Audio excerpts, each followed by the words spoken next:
Welcome. You're listening to Mr. Nightbleed, a place where the night never truly sleeps, and every shadow hides a story. Tonight's tale will drift between silence and fear, guiding you deeper into the dark until your eyes grow heavy. But before we begin, tell me, where are you watching from and what time is it there right now? I'd love to know. And one more thing. Most viewers forget to subscribe, and by doing so, they miss the darkest nights and the strangest stories. Don't be one of them. Hit that subscribe button now and let the night carry you away. I live in a little farmhouse tucked off an old farm-to-market road where the pines start to thin and the pastures run drenched and flat. On clear days, you can hear cows complaining 2 fields over and trains mourning their way across the county line. On wet nights, all of that folds into the hush of rain.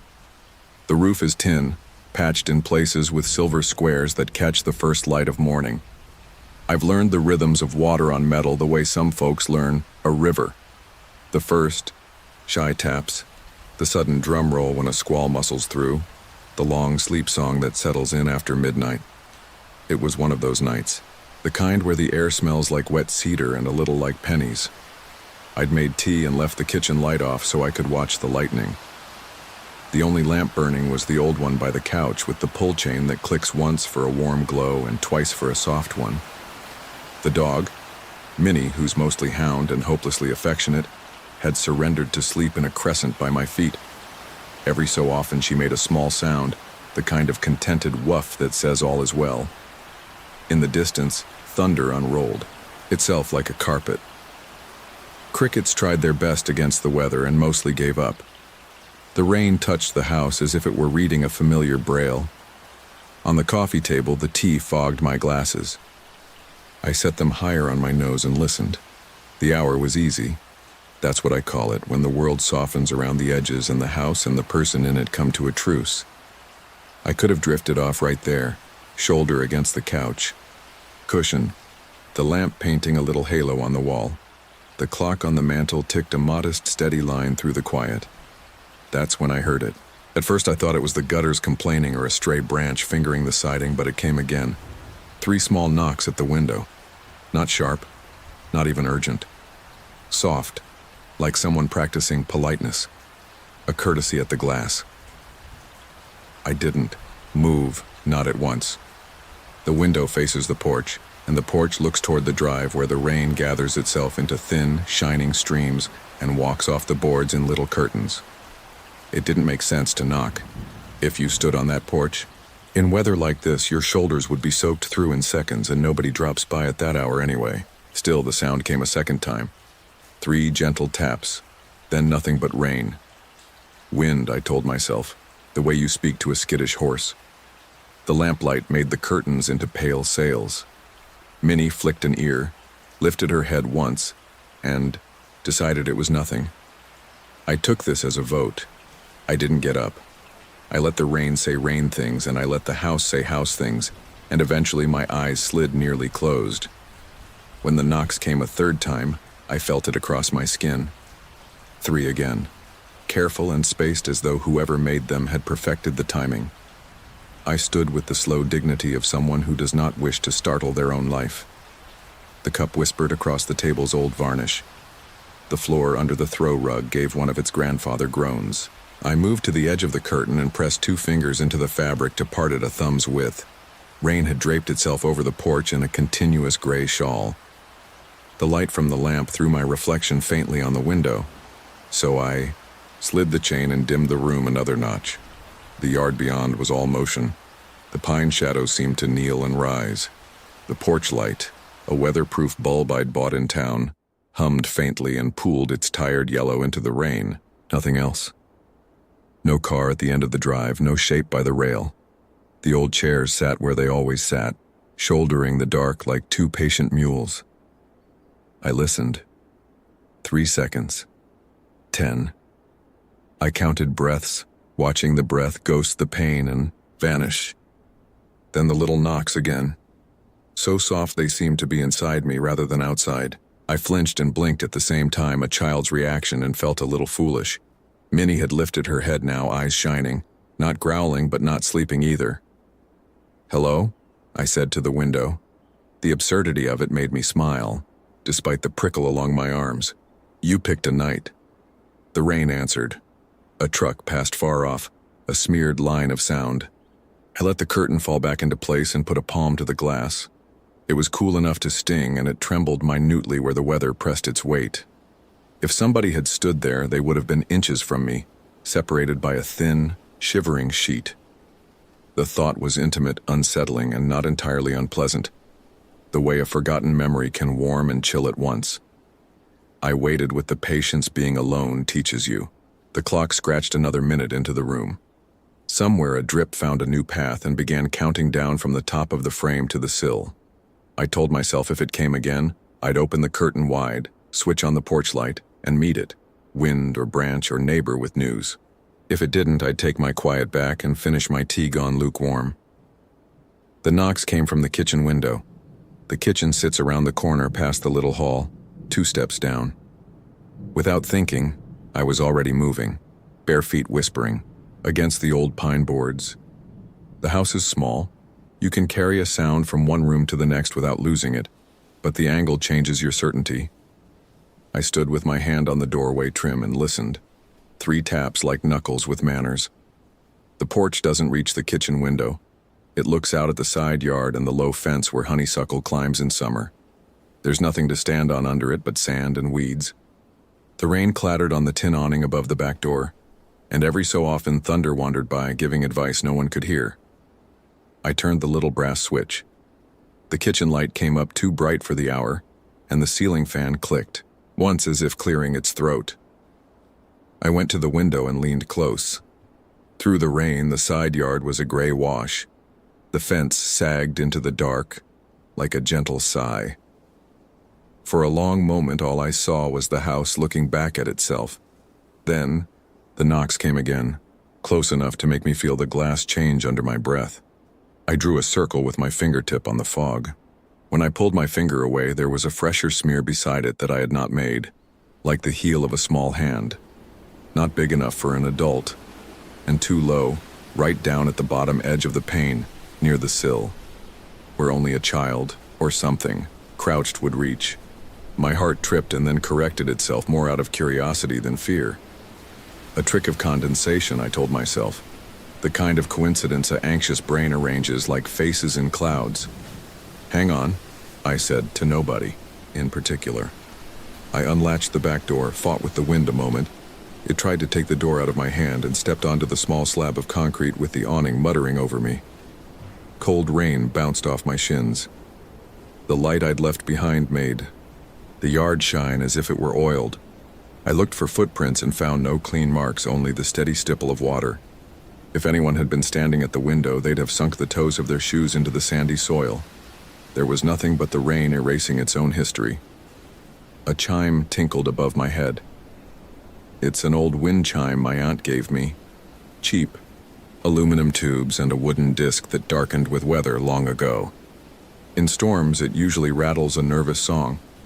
Just then it went motionless, hanging perfectly still while the air around it tugged at my shirt. Something in that stilled me too. I swallowed the rest of the thought and went back inside. I closed the door and latched it, feeling a sudden sensible affection for small mechanisms that keep outside things outside. I killed the kitchen light and stood in the soft dark that held a little shine from the living room lamp.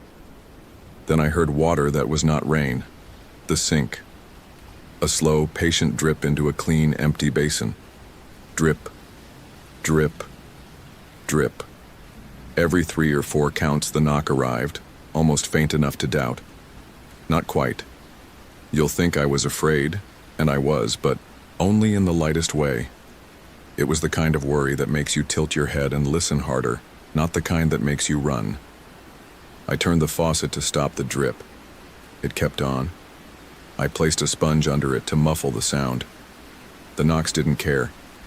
They came in their patient little sequence, as if whoever was making them lived by a rhythm that didn't belong to weather or plumbing or me.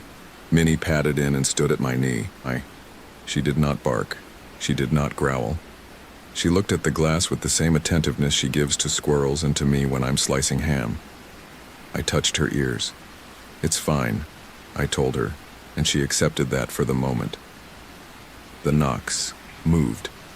Front room again, 3 soft kisses on the pane near the couch. And then, after a pause long enough to doubt, the bedroom window. That one looks out at the pecan tree with the iron hook my grandfather used for a swing. There's no light out back. The dark there isn't unkind. It simply resists understanding. The rain had softened to a velvet pelt, a continuous sound without edges. I stood at the threshold of my bedroom and didn't switch a light. The window glowed faintly with sky. When the knocks came, they were gentle enough to be called considerate. It occurred to me finally that this could be a person, someone stranded by a stalled truck, someone who didn't want to startle me by pounding like trouble at the door. I should have thought of that sooner. I felt ashamed of being spooked, when what was required might be neighborliness. I found my boots and stepped into them without socks, shrugged on my field coat and picked up the flashlight that waits on a nail by the back door. The front door's latch snicked in the old way. The porch was wet as a tongue. The light threw its thin circle out into the weather and drew a million bright stitches where the rain fell through it. I swept the beam across the steps. The jack-o'-lantern of last October still collapsed at the edge because I'd never carried it off. The coil of hose fat with water, the chairs, the rail, the empty place between. "Hello?" I called. "If you need help, you picked the right porch. Just say something." The rain answered. Far beyond the pines, the train said its lonely piece. I took the steps, the beam of the flashlight trembling slightly because my hand did. In the yard, my footprint pooled water as soon as I lifted my boot. I walked the length of the porch and down to the far corner where the jasmine tries to climb. I pushed the beam into the dark like a spoon into syrup. No eyes looked back. No shape shifted away. Do you know the feeling when you become aware of your own reflection just a heartbeat after you've already reacted to it? I had that. I turned, and in the window by the couch I saw a face and flinched hard before recognizing the ghost as me. Coat collar up, lamp behind, eyes changed by the hour. I laughed, short and embarrassed, rain tapping my cheeks. That's when the knocks came once more, and I watched the glass speak them from the inside. 3 small taps. The pane trembled outward, not inward. I saw it, felt it, the way a drumhead moves, as if something inside the room had lightly touched the window with a knuckle. I stood in the weather and let the rain assert itself over my disbelief. It is not much of a thing, this realization, but it arranged all the smaller things into a different picture. The handprint on the kitchen window too low for an adult. The wind chime holding its breath. The knocks moving before me like a person. You just missed room to room. 2 seconds ahead of your concern. It wasn't outside. Or rather, if it was, it had a way of taking the shape of the house as it went. I went back in. Not urgently. Carefully so the door would not bang and rip Minnie's nerves in two. I set the flashlight down on the little credenza my mother used for mail. I sat on the couch where I'd started the night, leaving the curtain open a hand's width. Minnie came and leaned her warm weight against my shin, neither guarding nor fleeing, just present in that simple, forgiving way dogs have. I spoke into the room without raising my voice. "You've been polite," I said, because it felt correct to say. "You can stay if that's the way of it, but I'm going to sleep. You can scold a storm for a long time and it will go on being weather, but sometimes if you treat a strange thing like a normal one, it will decide you're not worth troubling." The kitchen faucet went quiet, though I hadn't touched it again. The chime outside resumed a small, uncertain song. I heard no more knocks, only the roof whispering its steady prayer and the clock stitching minutes together.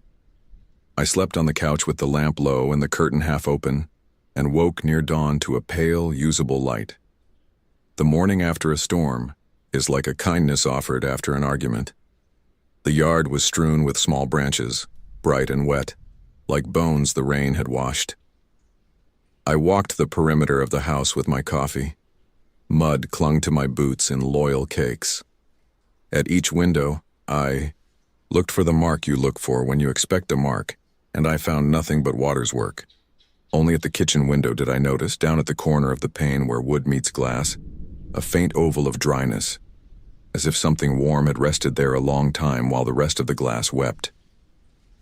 That afternoon I told my neighbor, the kind of telling that feels half like confession and half like reporting the weather. She is older than me by 30 years and carries stories as easily as eggs. She said this place had been built by a man with a daughter who never learned to sleep through storms. The child would slip from her bed and go window to window, tapping softly to make sure her father was up, and he'd call her by name so she could go back down the hallway comforted. When the creek behind the pasture came out of its banks once, a long time back, the water had entered the kitchen first, and the father had lifted the little girl to the counter to keep her feet dry while he sandbagged the door. She never liked thunder, my neighbor said. And then, as if correcting herself, didn't, I mean. People grow past things, or they don't. That could be truth. It could be the sort of story a place grows to explain itself. Either way, I slept easy the next night because what else is there to do but offer your life to the quiet when it comes? This wasn't a one-off, if you're wondering. It doesn't happen every storm. I've tried to pay attention to what's different on the nights it does. The wind out of the south instead of the west. The temperature falling faster after dark. The way the first rain arrives not as a wall, but as a scattered scout. Maybe none of that matters. Maybe the house simply remembers sometimes and wants you to remember with it. The knocks are never rude. They don't multiply into panic or insist at the door. They come like breath on glass, 3 at a time, from room to room, leading you if you let them and ignoring you if you lecture. When they visit now, I don't go outside. I don't announce myself at the porch rail as if addressing an unruly guest. I leave the curtains a little open and the lamp a little low and sit where I can see rain weave its gray cloth between the pines. I keep the dog close and the kettle warm. If I have the presence of mind, I say the name I think belongs here. The one my neighbor told me, the one the past might still answer to. Sometimes the sink drips and stops. Sometimes the clock ticks louder for a stretch, as if remembering its own heartbeat. I have never seen anyone, which is a mercy. I have never felt more than the shy tap of attention at the glass. I can't promise what you hear in my house will sound the same in yours. Old places have their own grammar. Mine speaks softly when the weather leans in. It announces itself like a child uncertain in a hallway of sleeping doors. 3 small knocks, patient as rain on tin, a courtesy to the night. A question asked not to be answered, but simply to be heard. If you try to listen for it now, you'll likely only hear your own house doing its honest work. The settling of boards, the little sigh of a vent, the refrigerator throat clearing. But when a storm has been traveling all day and finds you at last, when the blinds tremble with the low growl of thunder turning over in the distance, try this. Turn one lamp low and sit with your feet on the rug you know best. Breathe until you match the roof's rhythm. Let the world blur at the edges a little. If the knock comes, polite, measured, undemanding, don't rush to the door. Don't scold it or name it louder than it is. Just hold the room steady and answer in kind. I'm up, you might say, the way a parent answers from a doorway, the way a house answers a storm. Go on and sleep. I'm up. And then let the rain continue its gentle work of washing every sharp thing down to something rounded and kind. Let it stitch the minutes together while you drift. In another room, a clock will keep count as best it can. The curtains will breathe with the weather. Somewhere just at the edge of the next quiet, the glass will remember your handprint, and the small, careful sound will knock once, twice, 3 times and keep you company without ever asking to come in. It started the week the weather turned. The days had been hot and shimmery for so long that I'd almost forgotten what clouds looked like stacked shoulder to shoulder, each one carrying its own small mood. Then one evening the sky shut itself, like a book, and the first rain fell, tentatively at first, like someone testing a piano, before settling into that steady, drowsy rhythm I've always loved.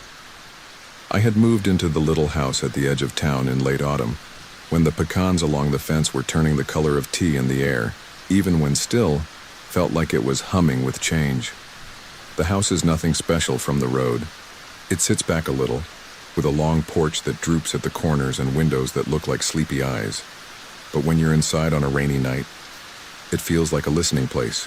The roof is steep and close. The walls thin as a secret, and there's a shallow attic above the bedrooms. Just enough space for dust, old boxes, and the wind to collect itself. I sleep in the front room with the sloped ceiling. At night, the rain passes inches above me, a soft worn drum I never quite stopped noticing. That first evening, I let the house introduce itself the way a shy person does. Not with stories, but with noises. The tick of pipes cooling, the faint chatter of water searching out the gutters, the floorboards learning my weight as I moved, from lamp to lamp, making a glow that felt like a nest. By midnight, I had washed the supper dishes and wiped down the little kitchen table, the one with the scratched varnish that makes a map of its old life. I brewed chamomile tea in a chipped blue mug and stood at the back screen door, while the kettle hissed itself to silence. The backyard was black and glossy. Wet grass, a clothesline that swayed at its own slow pace, the darker line of trees along the fence. You could barely hear the highway that runs past town. Mostly there was the rain, and the gentle click of the porch's loose board when the wind picked up. I'll admit, part of me had been hoping for this. Rain at last. A reason to let myself do nothing but listen. The months before had been loud with other people's plans. Move here, do that, take this job, say yes. The little house felt like a small permission to keep my own hours. I carried my tea to bed, read a few pages of a book I'd already read, twice, and turned out the light. I lay on my back and counted the spaces between thunder. It wasn't the dangerous kind of storm. It was the kind that makes you want to tuck in deeper and use the word beloved for blankets. Sometime after 1, I woke to what I thought was the end of a dream. In it, I'd been walking up a hallway where all the doors were the same. Something about the way my footfall sounded on the floorboards had made me stop. The sound seemed to belong to someone else, as if it were happening just ahead of me, at a pace I hadn't chosen.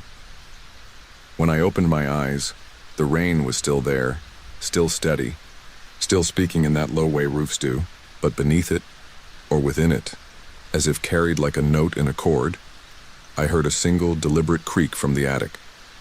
A small pressure somewhere above my left shoulder, then a light shift of weight to the right.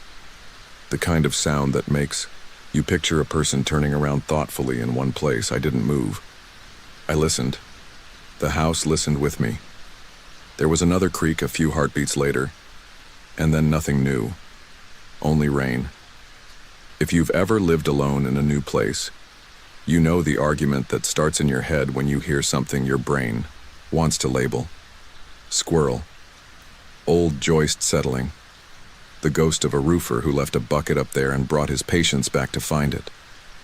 I told myself all the possibilities I could stand to say out loud. In the soft dark, I even whispered, "It's just the roof." Not because I believed that fully, but because a spoken sentence feels like a small lantern. It makes you part of the moment again. And then, because I am a rational person with a talent for ignoring myself, I drifted back to sleep. In the morning, there was nothing to find. The attic door, a square cut in the hallway ceiling with a little string hanging down, was closed. I ran my fingers along the string and felt only dust. The rain had turned intermittent, and the light through the kitchen window made the sink look briefly like a prize. Everything smelled clean, a word that includes damp wood and soap. I put music on while I folded towels and kept the bedroom lamp turned on longer than necessary. In the same way you keep your hand on a shoulder when you don't want to say goodbye just yet. I told myself the house was learning me and I was learning it, and that, like any two strangers, we might misunderstand each other for a while. The second night, the rain deepened. By 10, it had an old rhythm to it. You could sense where it had slipped through the leaves and sunk into the ground, asked the gutters to remember their job. I brewed peppermint tea this time and watched one moth fail, with weary grace, at not being in love with the porch light. When I came to bed, the room was cooler. I could smell the attic even with the door closed, a dry mineral smell like forgotten sweaters. I fell asleep easily, and woke as if gently lifted onto a different pillow. No thunder this time, no wind worrying the porch, only the rain, patient and exact, and something above it. Not a single creak, but a sequence spaced out so carefully it almost seemed considerate. 3 steps, pause, 2 steps, pause, 1 step back, as if the walker were measuring a carpet that didn't exist anymore. I know how it sounds to write that, walker. But that's how the sound arrived to me. Not as a theory, but as a shape the mind makes when it needs a place to put a heartbeat. I thought of the little ladder I'd lean against the hallway hatch. I thought of the flashlight in the junk drawer, the one that always makes everything look like a stage set. I also thought of how, when the rain is speaking such long sentences, you can hear things inside it that are not entirely there, and not entirely not there. I waited until the tiny ritual of footsteps ended on what felt like a decision, and I let go of the breath I hadn't realized I'd been holding. I turned my face into the pillow and I said, this time even softer than before, "Good night." On the 3rd night, a new thing occurred. It was barely after midnight. I'd left the door to the hallway slightly ajar and the lamp in the living room on low, the light like a remnant on the far wall. The rain had taken a companionable tone. I could tell it had found its way into a few seams and was traveling along the roof's hidden roads. When I woke, it wasn't to sound but to a sensation, the openness you feel when someone else is awake in your home, moving gently enough that they don't want you to know. I lay there, trying to chart it. Then I heard a small click, as clear as a pin settling in a cushion. The attic string, which I could just see from my pillow, was swaying as if someone had brushed past it with a careful hand. The carefulness made me braver. I slid my feet into the slippers I keep at the bedside, each one a small boat, and stood up. The floor is old and remembers every step. I tried to put my weight down in a way that didn't surprise it. In the hall, I stood under the hatch and touched the string. It was cold, not with outside air, but with that stored attic chill that smells like folded paper and a little bit like a museum. The rain kept speaking above. The lamp in the living room hummed. I thought, if this is wildness, it is the quiet kind. I fetched the ladder and propped it as quietly as I could. I didn't open the hatch. I only climbed up far enough to put my ear against the wood. Up there in that shallow space, the rain sounded closer, as if the roof were addressing only me. I heard a breath that might have been my own, returning to me through the boards. Or it might have been the slow gathering and releasing of air in a space that has taught itself calm. I stayed there longer than I meant to, the way you stand at a window and forget, for a moment, that there are other rooms. In the morning, I made a plan. I would go up during daylight, with a broom and a bucket and the sensible attitude you take to something you've already tolerated in the night. I told myself that if I found footprints, they would be raccoon footprints. If I found nothing, I would enjoy the relief of being wrong. I waited for the rain to slacken. Around noon, it did. I opened the hatch and pushed up the square of painted plywood. A breath of air moved past me, cooler than the hallway, carrying the smell of dry wood and long dust. The attic was low. You could only sit or crawl, and you had to keep your head tipped. The light up there was gray and even. It made a few things look briefly important. The old wicker trunk with a buckle that didn't close, a row of mason jars whose lids had rusted in patterns like maps, a single child's shoe with no partner and no story attached. The boards were old but not rotten. In a few places, I could see that someone had taken care to nail them more than once. I rested my palms on one and felt it answer back with a faint warmth, as if the day's earlier light still lay there, invisible but not absent. I found no raccoon prints. I found nothing that wanted to be dramatic. What I did find under the slope closest to my bedroom was a ridge of dust interrupted by 5 small, regular depressions, like the breath marks left by a hand that didn't expect to need proof of itself. Not long, not large, and not shaped well enough to be anything but what they suggested in a whisper. I touched one with the back of my finger and felt the cool of it, how recently the dust had been persuaded aside. I smoothed the dust with my palm, not to erase the mark but to answer it with an uncomplicated gesture. I see you. I'll keep it tidy. That afternoon, after sweeping, I sat on the attic boards near the hatch with my feet dangling down into the hallway. I drank water as if it were part of the job. The rain held off as if it had given the shift to the wind. I stayed until the boards felt like a seat and the slope of the roof felt like a shoulder. Then I closed the hatch and the house went back to being only itself. The following nights the pattern held, but in small, considerate ways that made me think less of haunting and more of company. It rained most evenings, and each time, sometime, between 1 and 3, the attic made its slow syllables. The steps never rushed. In fact, there was mercy in their pacing, like the gait of a person trying not to wake the one they care about. Once I heard what sounded like a box lid settling, a soft thump that worked its way into a sigh. Once the string made that tiny click again, and the attic door nudged as if to remind itself that it could. I started leaving a lamp on low by the hallway, not as a ritual but as a courtesy. I started setting a second mug on the nightstand. In it I put hot water and a thin slice of lemon. It steamed briefly in the dark. I know how that reads. I didn't do it because I believe ghosts get thirsty. I did it because the act of offering makes a person into the person they want to be. On the 7th night, the house decided to add another instrument. It was late, after 2. I'd fallen asleep with the radio on, the dial just shy of a station, so that distant voices shaped themselves into weather. The rain had settled into a patient drumming. Then a new sound arrived, faint and exact. From the vent near the ceiling, a little square grill painted the same off-white as the wall, I heard the low murmur of words. Not a language I could distinguish, more the gentle treadmill of someone thinking aloud to themselves, testing how a sentence fits into the room. A breath followed, and then, very distinctly, a small sound like a knuckle rapping once on wood, waiting, and then rapping, twice more in answer. 1 pause, 2 pause, like a call and response with someone who knows night's manners. I lay with my eyes open and watched the lamplight change the ceiling's slope into a soft hill. I felt no urgency to translate the murmur. If a thing doesn't belong to you, you can still let it occupy the air. Another step above me. A second. A pause long enough to recognize. In bed, I felt my own breath settle into the space between the attic's small moves. I held still until the room understood. Eventually I slept. Morning brought a tangible thing. On the hall floor under the hatch, a small oval of water, not where a leak would present itself, but a half step to the side. Not much. The amount you'd expect if someone had come in from rain and paused to decide where to set something down. I knelt and touched it. The water was cool and ordinary, and yet I had the sense of having found an answer to a question nobody had asked out loud.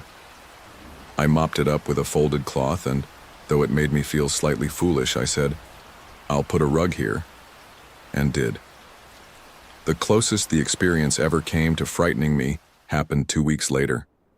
The rain had not stopped for days, and the house had accepted that it lived now in a different world where everything was softer and smelled like it had remembered a childhood.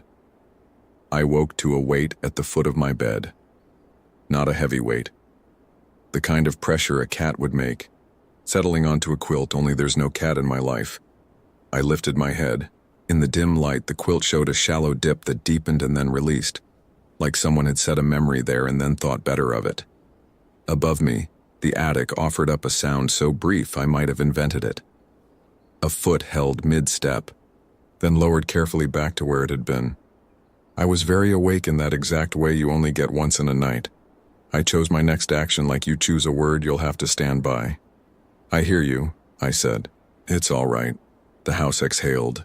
The rain soft-pedaled. Something in the vent clicked once, the way it does when metal learns a new temperature.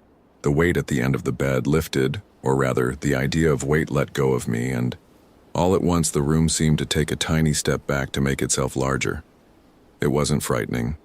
If anything, it embarrassed me, like catching a friend in the act of kindness. That was our quiet climax. I don't mean in the sense of drama. I mean that afterward, neither of us, me or the house or what the house was hosting, had anything to prove.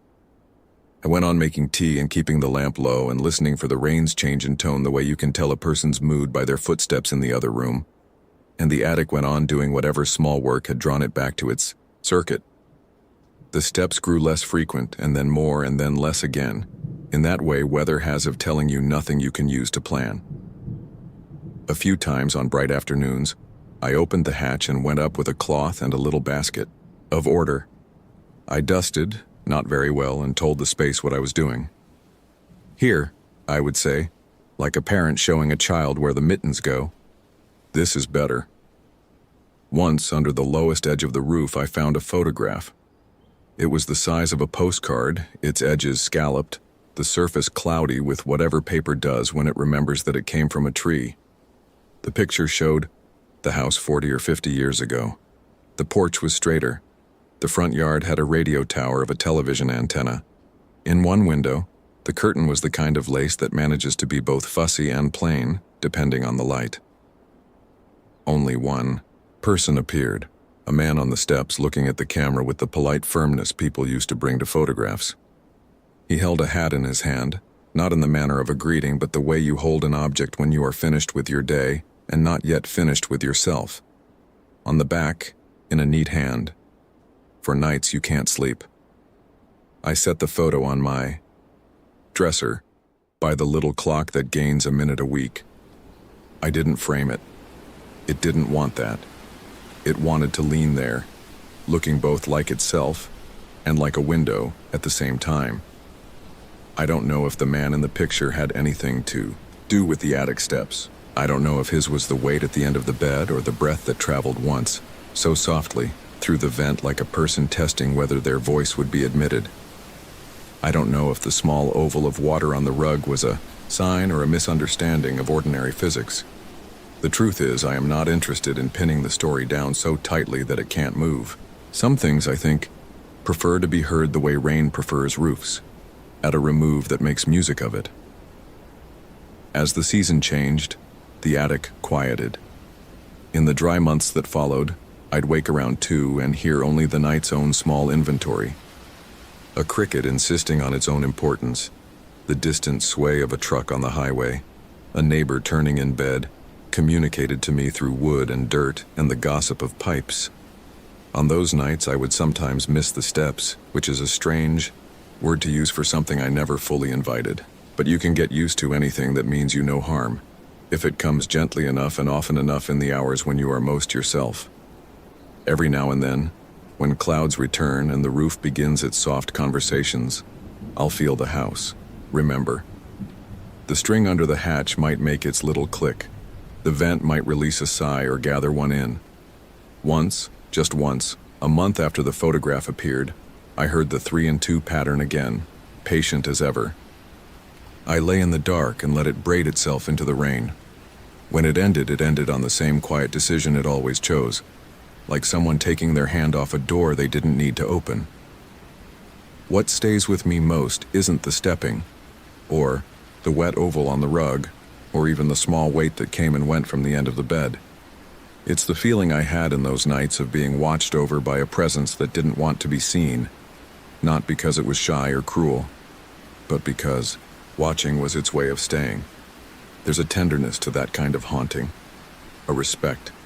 It's the kind of story you can tell yourself at bedtime and not have to get up to turn on another light. If you were here on a rainy night, I could show you nothing that would prove anything. I could make tea and give you the blue mug and turn the lamp to its lowest patience. We could sit in the living room and listen as the roof tells us how the weather moved from the river to the fields to us. I could leave the hallway door open and you might notice, without saying so, how the string beneath the hatch stirs as if it's remembering a lesson about air. Maybe the vent would make that tiny, polite sound of metal managing its work. And that would be all. Later, when you'd gone, I might carry the second mug back to the kitchen and rinse it as if we had both drunk from it. I might pause in the hallway and tilt my head, the better to hear rain turn itself into sleep. And if, from the attic, there, came the impression of someone turning around thoughtfully, keeping their weight light and their kindness lighter still, I'd say what I've learned to say on nights like that, a sentence which is less an answer than a permission. I'm here. Go on. I rented the farmhouse for the quiet. It sat back from the county road at the edge of the pines, the gravel drive long enough that headlights never reached the porch unless they meant to. From the mailbox to the front steps, it smelled like rain, wet, sandy soil, sap from the loblolly pines, the clean mineral breath of a shallow creek that ran in a slow, lazy curve behind the property. Late spring had already put a soft green haze over everything. Broom sedge along the fence, lantana nodding with small orange flames, a hush of new needles high above. At night, the soundscape stacked itself, one layer at a time. Crickets first, then tree frogs, then the wind moving in the tops of the trees like someone dragging a hand through deep grass. Farther off, along FM 2027, a semi would pass once in a while with a low, patient hum, and if the weather was right, thunder would turn the sky to one wide, distant drum. I'd come to write and to rest. My aunt had known the landlord, and because the place had been empty for a year, he gave me the kind of rent that felt like a favor. I promised I'd keep an eye on the property, fix small things, and mow when the grass got shaggy. In return, I could have the whole place to myself until after summer. The farmhouse wasn't much to look at from the road. White paint chalked to the grain, a porch listing just a little, but inside it was clean and square, with floors of old heart pine that had kept the light like honey. The front door opened into a hallway that ran straight as a rifle barrel to the back door. 4 rooms off it, 2 on each side, with old transom windows above each door to persuade the air to move. The kitchen had new appliances someone had set, down into an older idea of a kitchen. Beadboard walls, a big sink under a window, and a wide oak table that used to belong to someone's mother. If the house had a face, though, it was that hallway. The kind that pulled your eye the way a river takes a leaf and shows it the long way through. The first night I slept there, a light rain came and stayed. I lay awake, listening. Drops ticked through the oak leaves and stitched themselves into the roof. Frogs tuned themselves to the creek. The wind went low and patient. The hallway held the dark like a breath. Around midnight, I got up for water and walked down the hall barefoot. My heel slid a little. I put my hand against the wall to steady myself and felt moisture on the paint, cool and slick. Under my toes, the boards weren't just cool with night air. They were damp, a thin film of wet as if someone had mopped recently and forgotten to dry. I checked the ceilings and the transoms. No leak stains, no funnels set under slow drips. I checked the back door and the little window at the end of the hall. They were shut tight. The damp wasn't a puddle, it had no shape, it was just everywhere, evenly, like breath on a mirror. In the morning, with sunlight waking up the dust motes, the hallway looked fine. Dry. My hand left no print on the paint. The floor warmed the way old wood does, with a gentle creak that felt like greeting. I told myself it was the weather. Spring in East Texas is a kind of damp that takes your shirts and your hair and the edges of your cereal boxes and makes them a little soft. Houses learn to live with it, and maybe my bare feet would need to learn too. Days found their pattern. I woke early to gray light, the creek talking to itself not 20 yards behind the house. I brewed coffee in the quiet, wrote at the table, until the sun burned a hole in the clouds and let the insects get serious. In the afternoons, I'd walk the fence line or drive into town for groceries, waving at the same 2 pickup trucks that passed each day, their drivers raising fingers off the wheel in that old, polite way. By evening, when the heat let go a little, the pines lifted themselves and breathed. I'd sit on the porch and feel the night arrive like a tide. And then there was the hallway. Dry each day, damp each night. It became a small fact, the way a loose board becomes a fact. I kept a towel on a chair by the back door, and after midnight I'd pad down the hall and set the towel under my feet to keep from sliding.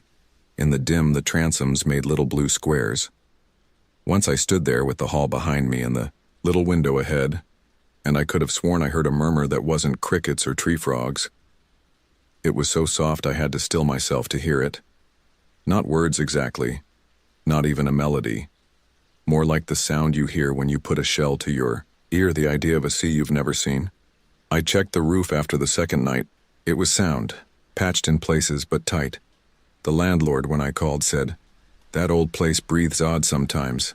Make sure you keep the back door latched good. She'll suck in wet if you don't." He laughed. She, like a boat. That's what my daddy called it. The wind in them trees makes a creak indoors if you let it. You're fine. I was. And I would have left it there if not for a small thing that made the hair along my forearms feel like needles for a second. On the fourth night, around 2 a.m, I stood at the kitchen sink and listened to the rain be light and good. It was the easy kind, a curtain you could walk through without losing your thought. And over it, from the hallway, I heard a drop. Not the roof or the eaves. A drop and then another like water falling from a faucet not turned all the way. I dried my hands and went to the hall. Nothing was falling. The air itself seemed to be making the sound. I stepped, and the boards went slick under my toes. The sound came again, plink, plink. It had a point to it like a pin. It was not the frogs and not the wind and not anything I could name quickly. It stopped when I moved and started when I stood still. That was the first strange sign I couldn't put into a drawer. The second came when the pictures along the hallway, all 4 of them, old black and white things you'd think were staged, in a studio, shifted. I had straightened them that afternoon. They were old and their frames had just enough wobble that they leaned if you breathed on them. That night they all leaned the same direction, just a little, toward the end of the hall where the small cloudy window sat. I straightened them and felt the glass cold under my fingers the way river water is cold, the kind that climbs the skin instead of just touching it. I walked to the window. Something in the yard moved. Just wind, I told myself.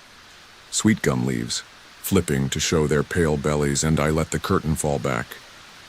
When I turned, one of the frames had ticked itself crooked again. I stopped. I listened. The plinks, faint as thread taps, counted a few beats and fell silent. The third sign was quieter. A smell. Not mold. Not rot. Salt. It made no sense here. Hours from the Gulf and farther from any real brine.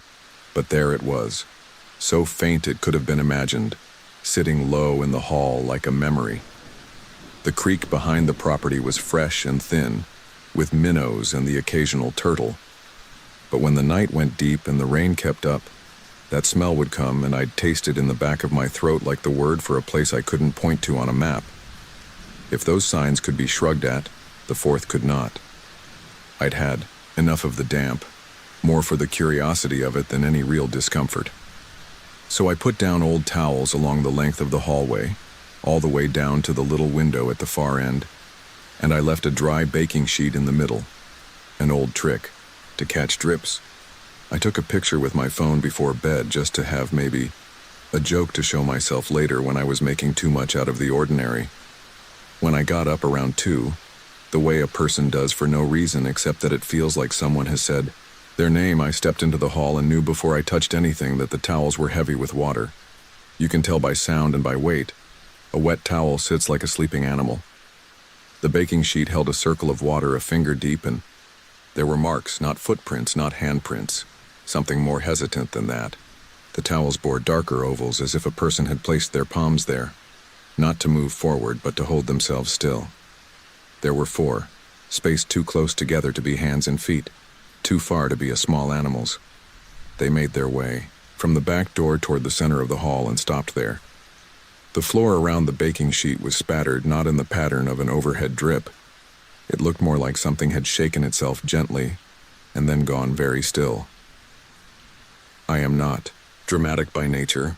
I am the person who checks a sound by making another sound to see if they match. I will lay a level on a shelf and then step back and tell myself what the bubble means twice. I turned on the lamp in the kitchen and looked with both eyes. I took another picture.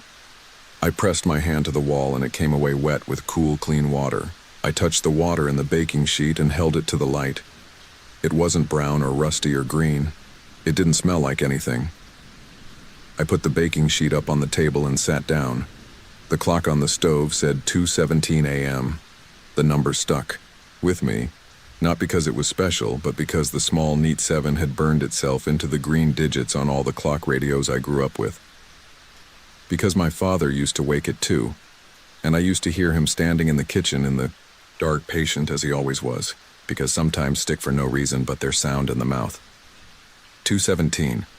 The tree frogs argued the same small argument they always do. The rain gave the roof a patient tapping. Somewhere in the hallway, a drop formed and let go and found the floor and made a sound that a human heart knows. The next morning, I carried the towels outside to the porch rail and wrung them out. The water ran clear and felt almost lively, like it was glad to be moving again. I put a fan in the hall and let it run all afternoon. By evening, the floor shined with its old polish. I straightened the picture frames again, wiped the baseboards, and told the house I appreciated its quirks, but that we were going to encourage dryness, thank you. And for one night, it listened. I woke at 2 anyway, eased my feet to the floor and stood in the dark to test the air. It felt like room. No slick under my toes, no breath on the paint. I smiled to no one and went back to bed and slept easier than any night since I'd come. The second night, the rain returned. Not heavy, just a whisper, just enough to keep company. And the damp came with it.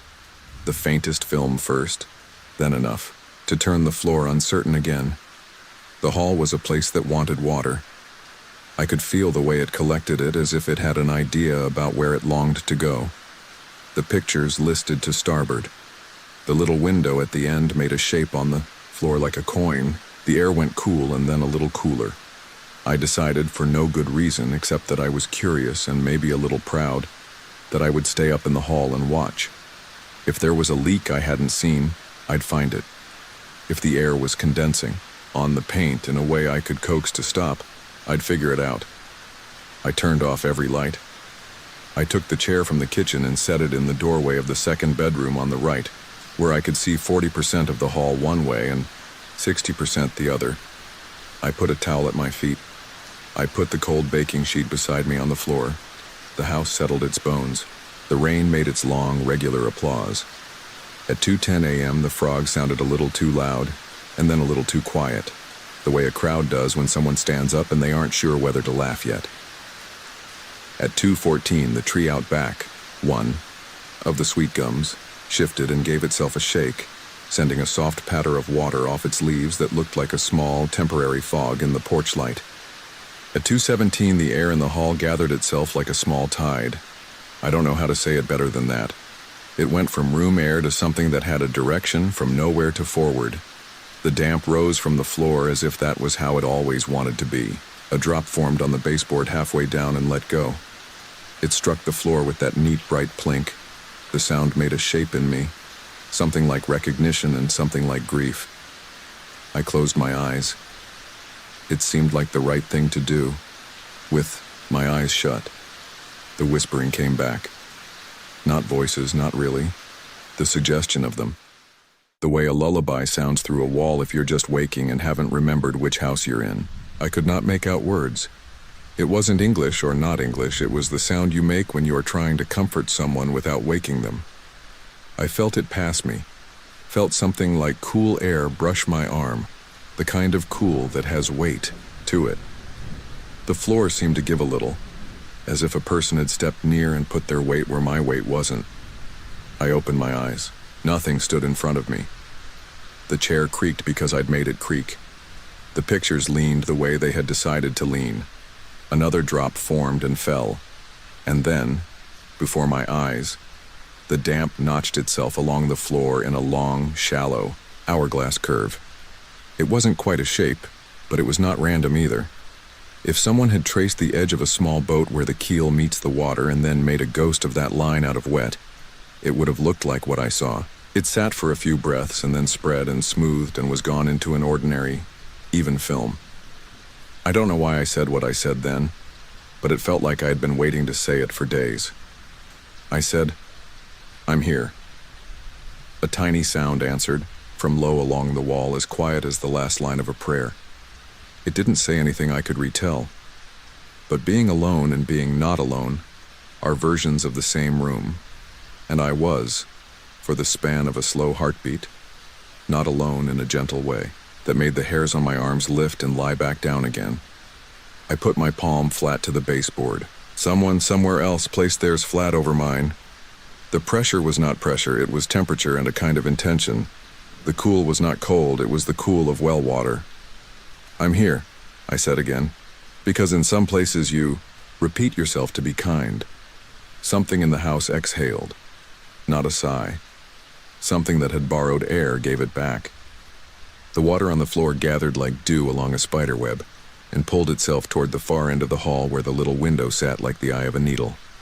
The baking sheet caught 3 drops with the clean, bright ping of a fork on a glass at a wedding. Then the sound stopped. The damp did not entirely go, but it felt less insistently itself. When I took my hand from the baseboard, my palm was wet, and my skin smelled, not of salt exactly, but of worn rope and sun on water, and the idea of a dock where a line has been tossed and caught and made fast. I slept. I slept in the chair with my head against the doorframe, which is a way I thought I had given up in childhood. When I woke, the hall was bright with morning and clean as a thought. The towels at my feet were only a little damp, the way a towel gets if you've dried your hands and then forget it for an hour. The baking sheet held a single drop, domed and perfect, holding the room upside down. That day I walked down to the creek and sat with my shoes off. The minnows arranged themselves in a way that looked like punctuation. I thought how houses are like people's faces. They store expressions that don't always belong to the person currently wearing them. The farmhouse had been empty a year. It had been full for 100 before that. I could imagine, without wanting to make a story of it that I couldn't. Promise was true. Families sleeping here in wars and in winters, letting in a neighbor in a storm, lighting a lamp for a person who wasn't yet late. I could imagine, because anyone can, a low-slung skiff nosing along a flooded creek in a spring when the rain didn't know how to stop, a woman folding a child into her coat, a man standing knee-deep in brown water in a hallway not unlike mine, whispering, "Hush now. It's only a little more. Almost there." I could imagine the place learning that hallway meant water, meant waiting, meant voices that keep each other awake gently so they don't go under. I didn't go hunting for evidence. No newspaper clippings, no old letters in the attic, no carved initials in the door jamb. I fixed the screen on the back door and oiled the hinges where they complained. In the evening, I drank tea on the porch and telephoned my aunt. When the night came and the frogs took up their ancient work, I moved the little chair to the end of the hall by the window and opened the transom over the back door a finger width. The air learned a new path. The hallway still gathered damp on rainy nights, but something in it had unknotted. The pictures stayed a little more true to their hang. The smell of salt came only when a south wind pushed through the pines and made the creek churn against its banks. Even then, it was more memory than air. Sometimes, around 2:17, and often only then, the plink would come again. That precise small drop, the sound that lives in the middle of silence and tells you it is a living silence and not an empty one. When it did, I rested my hand on the baseboard and said, "I'm here," and felt the chill answer. Not frightening, not warm, but companionable, like two people sharing a bench and watching rain. Once, on a night when thunder was far to the east and the sky over my field was clear and full of tiny pricks of cold light, I fell asleep in the chair and woke to the faintest impression on my palm, the way your skin remembers the weight of a book when you've set it down. I lifted my hand and held it to the window. There was nothing to see. But the skin across my lifeline had a neat, pale wrinkling, just enough to tell me I had been holding water or water had been holding me. The summer came on and made the afternoons heavy. I kept writing. I mowed. I pulled a small carpet of greenbrier away from the corner of the porch. Nights kept their habit of coming softly. The hallway and I had an arrangement. It would gather, I would listen, and neither of us would try to make a wrong shape out of a right feeling. When I left at the end of August, I walked the hall once more in my bare feet, my hand on the paint, and I told the house thank you. The sail, air we'd trained through the transom made a small sound as it went past, like the hem of a dress moving along the floor. I like to think I heard, or only felt, a soft reply that had been said before and would be said again whenever the hour and the season met. I still dream of the hallway sometimes when rain wakes me in a different place. In the dream, it's always late, after midnight, but before the hour that crosses into morning, and the house knows as much as I do that someone is traveling. The pictures lean just enough to point the way. The window at the far end looks like a coin someone will keep forever in a pocket. And along the baseboard, in the neat place where wall meets floor, a line of wet gathers itself with patience, and the very first drop as pure as a clear note in an old song, lets go and falls and finds wood. In that moment, if I'm quiet enough to hear it, I feel a hand laid over mine the way two people will make a bridge when the water is not deep but it is moving. And what passes between them is not fear but the knowledge that the night does speak. And if you answer softly, it will sometimes answer you back and not ask for more than you can give.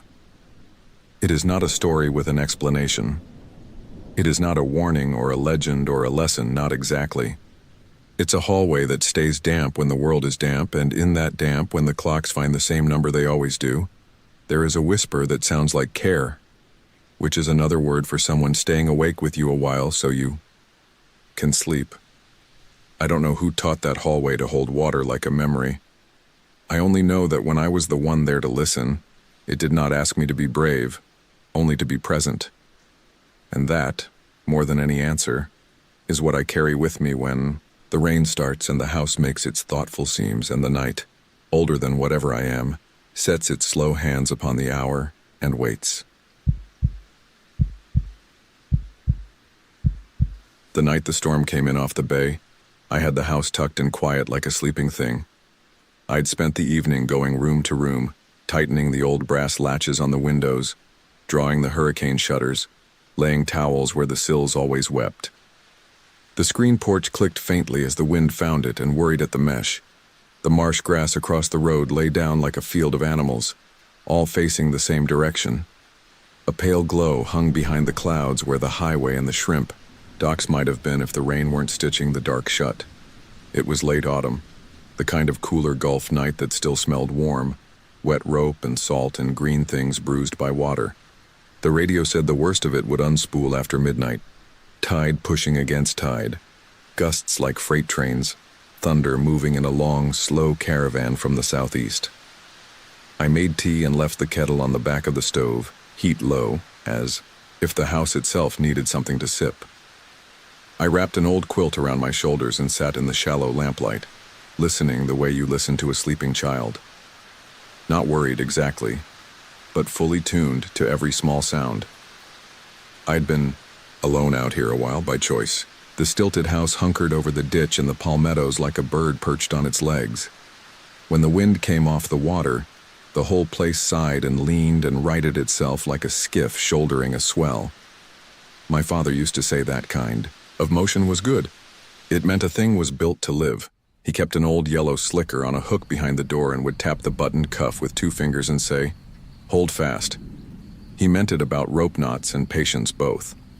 It's an easy phrase to remember. It has the sound of knuckles, rapping twice on wood. By a little after 2, the storm was properly here. Rain braided itself into sheets and then into something finer, like lace pulled so thin it was mostly air. Thunder found its stride and stopped trying to surprise anyone. The house knew the routine, a tremor through the joists followed by a deeper steadiness. The generator ticked on occasion, impatient but not yet needed. I turned the lamp down another notch and let the rest of the rooms be dark. In the pauses between gusts, I could hear the tide in the drainage canal, sliding up, sliding back, like breath without lungs. That was when I noticed the voices. They were low, not carrying words at first, more like the idea of people standing together and speaking softly just outside the glass. I thought it was the wind catching the palmettos and running through the fronds, brushing them one against another. I almost smiled at myself for hearing company in it, but then a sentence lifted cleanly from the noise and folded back in. I couldn't have repeated it, the way you catch only the rhythm of someone's speech on a train you've just passed. Another pause and another, like the shuffle of talk over backyard fence boards when neighbors think you're in bed. I went to the kitchen window and cupped my hands around my face to kill the lamplight's reflection. The porch was empty, both. Rocking chairs nose to nose where I'd put them so they couldn't wander. The ficus, a stubborn thing I'd dragged inside for the season, trembled in the corner, leaves chiming against one another. Rain was coming slantwise, big drops slapping the screen, breaking into spray. No silhouettes, no flashlights, no warm bead of a cigarette tip hanging in the dark. The radio purred to life with the cold voice of the weather bulletin and then popped into static. Channel 16 on the Marine band broke squelch, a thin, far voice, something north of the jetty. It could have been anyone, anywhere, radio waves hopping the wet air. I clicked it down and let the storm have the house's sound again. There's an hour on nights like that where your mind makes everything into a word. The kettle hum becomes a vowel. The old fridge breathes in consonants. The little draft that lives under the door says S and shay and hush over and over until it turns into names. I told myself that. It was the kind of steadying, reasonable thing you tell yourself. But each time the thunder rolled away, the voices returned. Closer now, as if whoever it was had paced from the road to the base of the steps and stopped there to confer. "Wait," one of them said. And that word I heard. The syllable rode, up on a gust and broke right against the window. "Wait," and the glass echoed a little in its frame, as if the word had weight. I'm a practical person. I got the heavy flashlight from beneath the sink, the one with a grass stain on the rim, and checked its beam by painting a stripe of white across the cabinets. The cat, a thin gray thing that had long ago decided we belonged to each other, lifted his head from the back of the couch and put it down again without opening his eyes. Outside, the shadows pooled and moved. I put the leash around my attention and made it stay. There was a knock. It was soft enough that if the wind had been a touch louder, or the thunder a little nearer, I might have missed it altogether. A fingertip. Against wood, not a fist. 2 taps. "Hold fast," my father's voice said in my head, not as a comfort, but as a shape the storm had chosen to make. I carried the flashlight to the door and put my ear against the cool grain. The storm's vocabulary was broad. It sometimes found syllables in the corners that the ordinary day can't reach. It's easy to be fooled into talking back to it. So I did not. But something in me must have leaned toward answering, because the screen door, that hadn't been unlatched all season, rattled on its frame as if someone had set a palm flat to it and pushed just once simply to test the give. The latch held. I felt the push through the old pine of the inner door, a kindness almost. Testing, the way a mother brushes a child's hair back without waking them. "Who's there?" I asked, and because I was alone, I let the softness in, my voice stand. There are moments when the truth of a night lays a hand on your shoulder and you feel the shape of it. It doesn't come all at once. It comes as a great patience. What I understood then was not that I was in danger, or that someone wished me harm, or even that anyone was present. What I understood was that the storm had company in it, the way rain has fish in it when you're a child and listening at the window, the way thunder has a story. On the porch, the rocking chair nearest the door moved a half inch and stopped. Not a slide, not pushed by a hand, not shoved by a gust. It rotated a fraction the way chairs do when a person shifts their weight on the floorboards. The little metal wind chime my sister had given me years ago, 5 tuned bars hung on a driftwood, ring, struck each other softly 3 times, although the draft inside the porch ran the other way. I had an impression, nothing more, of a figure standing in the screen's glossy reflection where the darkness collected between lightning. A smudge where there had been nothing, a thinning where there had been more. The impression was of 2 figures, then 3.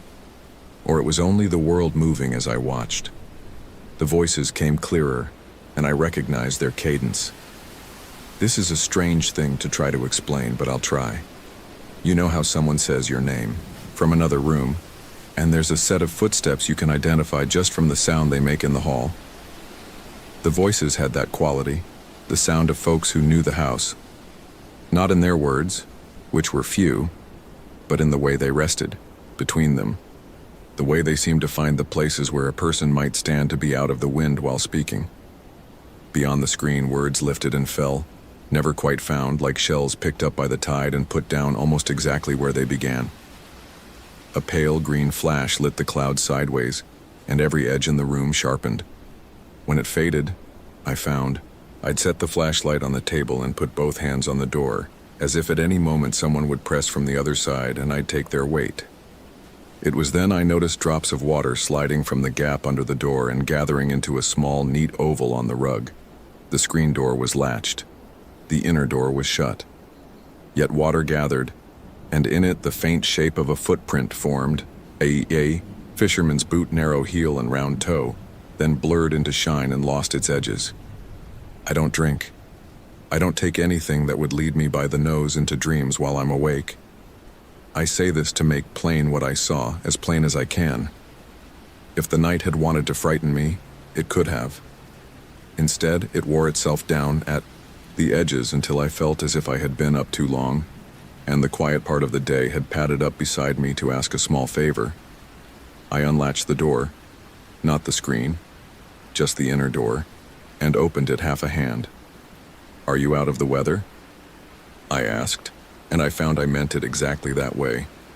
The answer was not a word, but a soft, collective breathing. The smell that came through the cracked door was marsh mud and old canvas and wet rope that had been coiled wet too many times. It was the scent that lives in boat sheds and in the cuffs of men who throw cast nets at first light.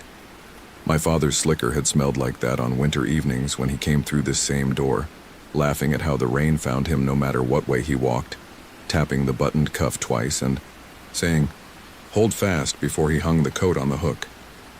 "Is someone hurt?" I asked. "Do you need a hand?" "Wait," a voice said again, and the way it said it was gentle, almost apologetic, as if it had made a small promise it intended to keep. The thunder came nearer for a while, and for a while longer, the rain let itself be everywhere at once. I sat on the floor with my back to the door and the flashlight pointed down at my feet, so I wouldn't turn the world into weather if I glanced up. At intervals, the voices softened into something I can best compare to singing without melody, just the roundness of sound carried in company. The cat came down from the couch and threaded himself between my knees and the door and looked up, his eyes almost black. He seemed content to be there with the rest of us, whoever we were.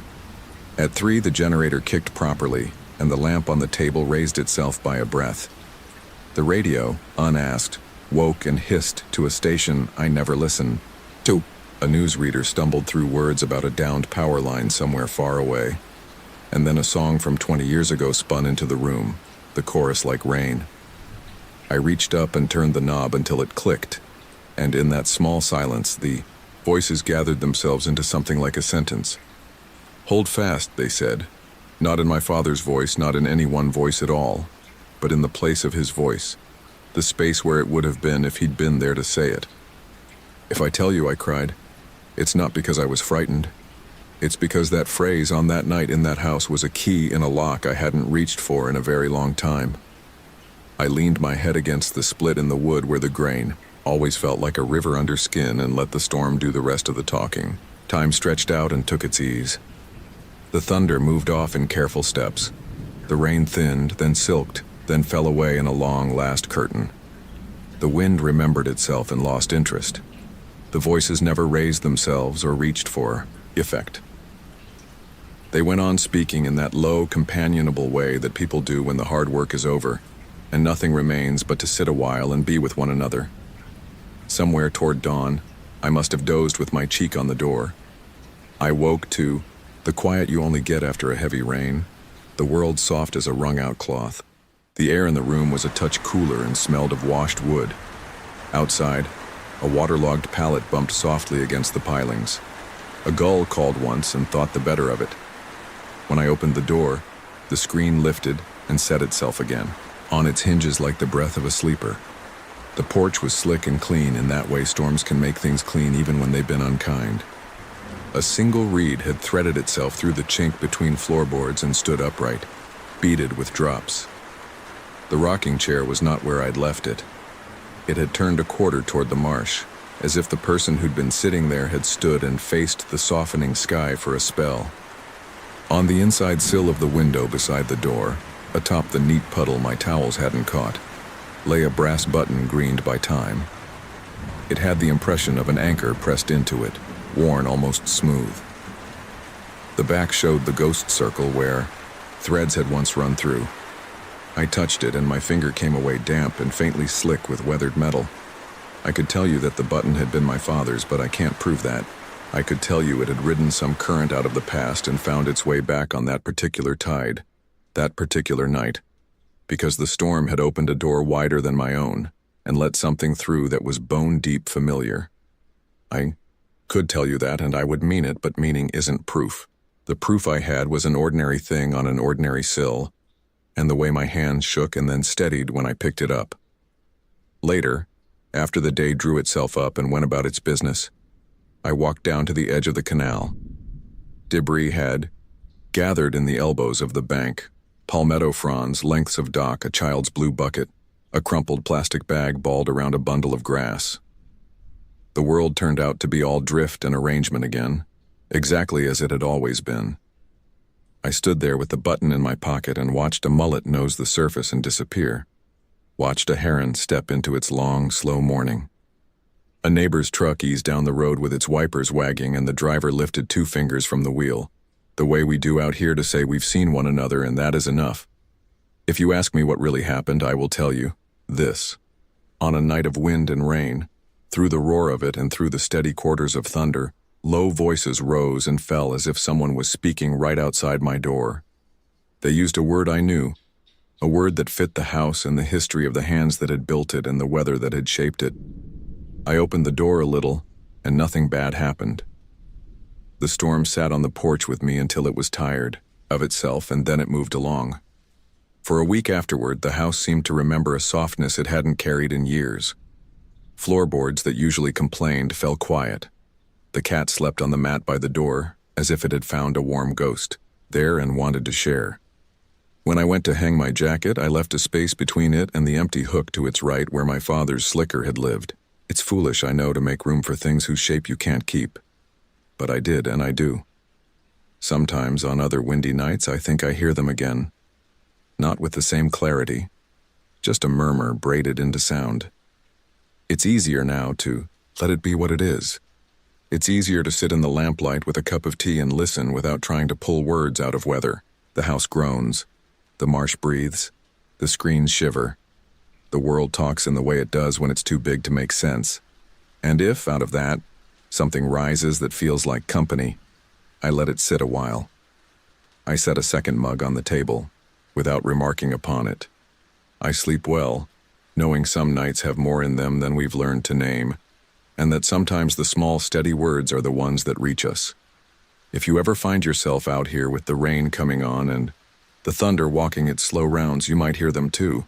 Don't fling the door wide. Don't bolt it shut. Leave a hand's width and your good sense. Sit and let the storm tell you what it remembers. If you have a word you live by, keep it close in your mouth the way sailors keep a whistle in a pocket. You might be surprised what answers. As for the button, it lives now in the shallow bowl on the shelf with the loose screws and the smooth pebbles and the keys whose locks we no longer have.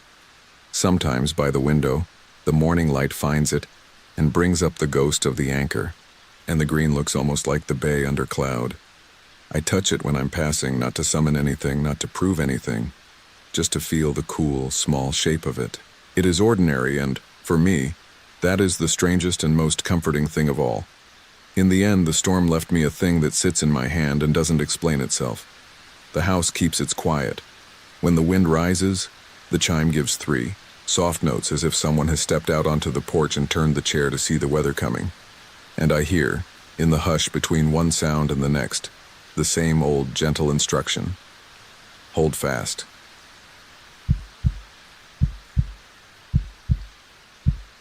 It was the kind of rain that doesn't come down so much as it drifts, fine as breath, and makes the world look like it's wrapped in gauze.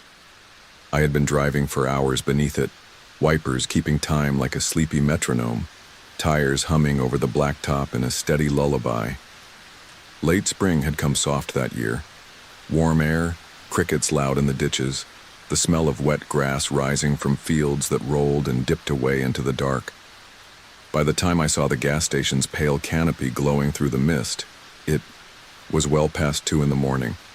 I remember the dashboard clock, 2:17 a.m., a good hour to be between places, a small hour that asks for hush. I pulled in under the awning and let the engine idle a moment, savoring that tiny pocket of shelter. Rain purled along the windshield and stretched itself thin into silver threads where the wiper had just passed. Out beyond the glow, the two-lane highway carried on without me, a river of asphalt with no boats on it. The station's sign showed a price that felt out of date, half of its red tubes dark. The storefront was a low rectangle of glass lit by a single fluorescent inside that made the racks look like a stage set left after rehearsal. A hand-lettered note taped to the door had bled in the damp until the words looked like brushstrokes. I read closed and something like back at 2:30, but the ink had run together the way old memories do. I shut off the engine and at once the world grew bigger. The rain had a voice of its own, hiss on the roof, tick on hot metal, fat. Drops plinking off the plastic lid of the trash can by the pump. Somewhere in the fields, frogs answered each other in sleepy gulps. To my right, the empty ice chest wore a skim of water that shivered whenever the wind crossed the parking lot. I cracked the window and let the night in. It had the clean, electric smell storms carry, a little oily too from the pump handles, the ghost of gasoline in the air. I hadn't planned to stop, I wasn't low on fuel, but the steady sheet of rain and the hum of the tires had worked at me, loosening the stubborn, wakeful knot that keeps a driver alert, and I could feel my eyes wanting longer and longer blinks. Pulling over felt like a kindness to myself, a small harbor before the last part of the trip. I left the keys in the cup holder, slid my jacket up over my shoulders and stepped out.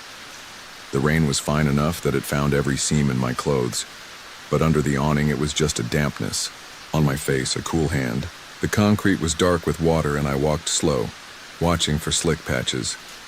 The pumps looked like pale, patient animals at rest. Their little screens showed no messages, only a gray-green tint like the surface of a pond. I could hear something, buzzing inside one. Transformers, maybe.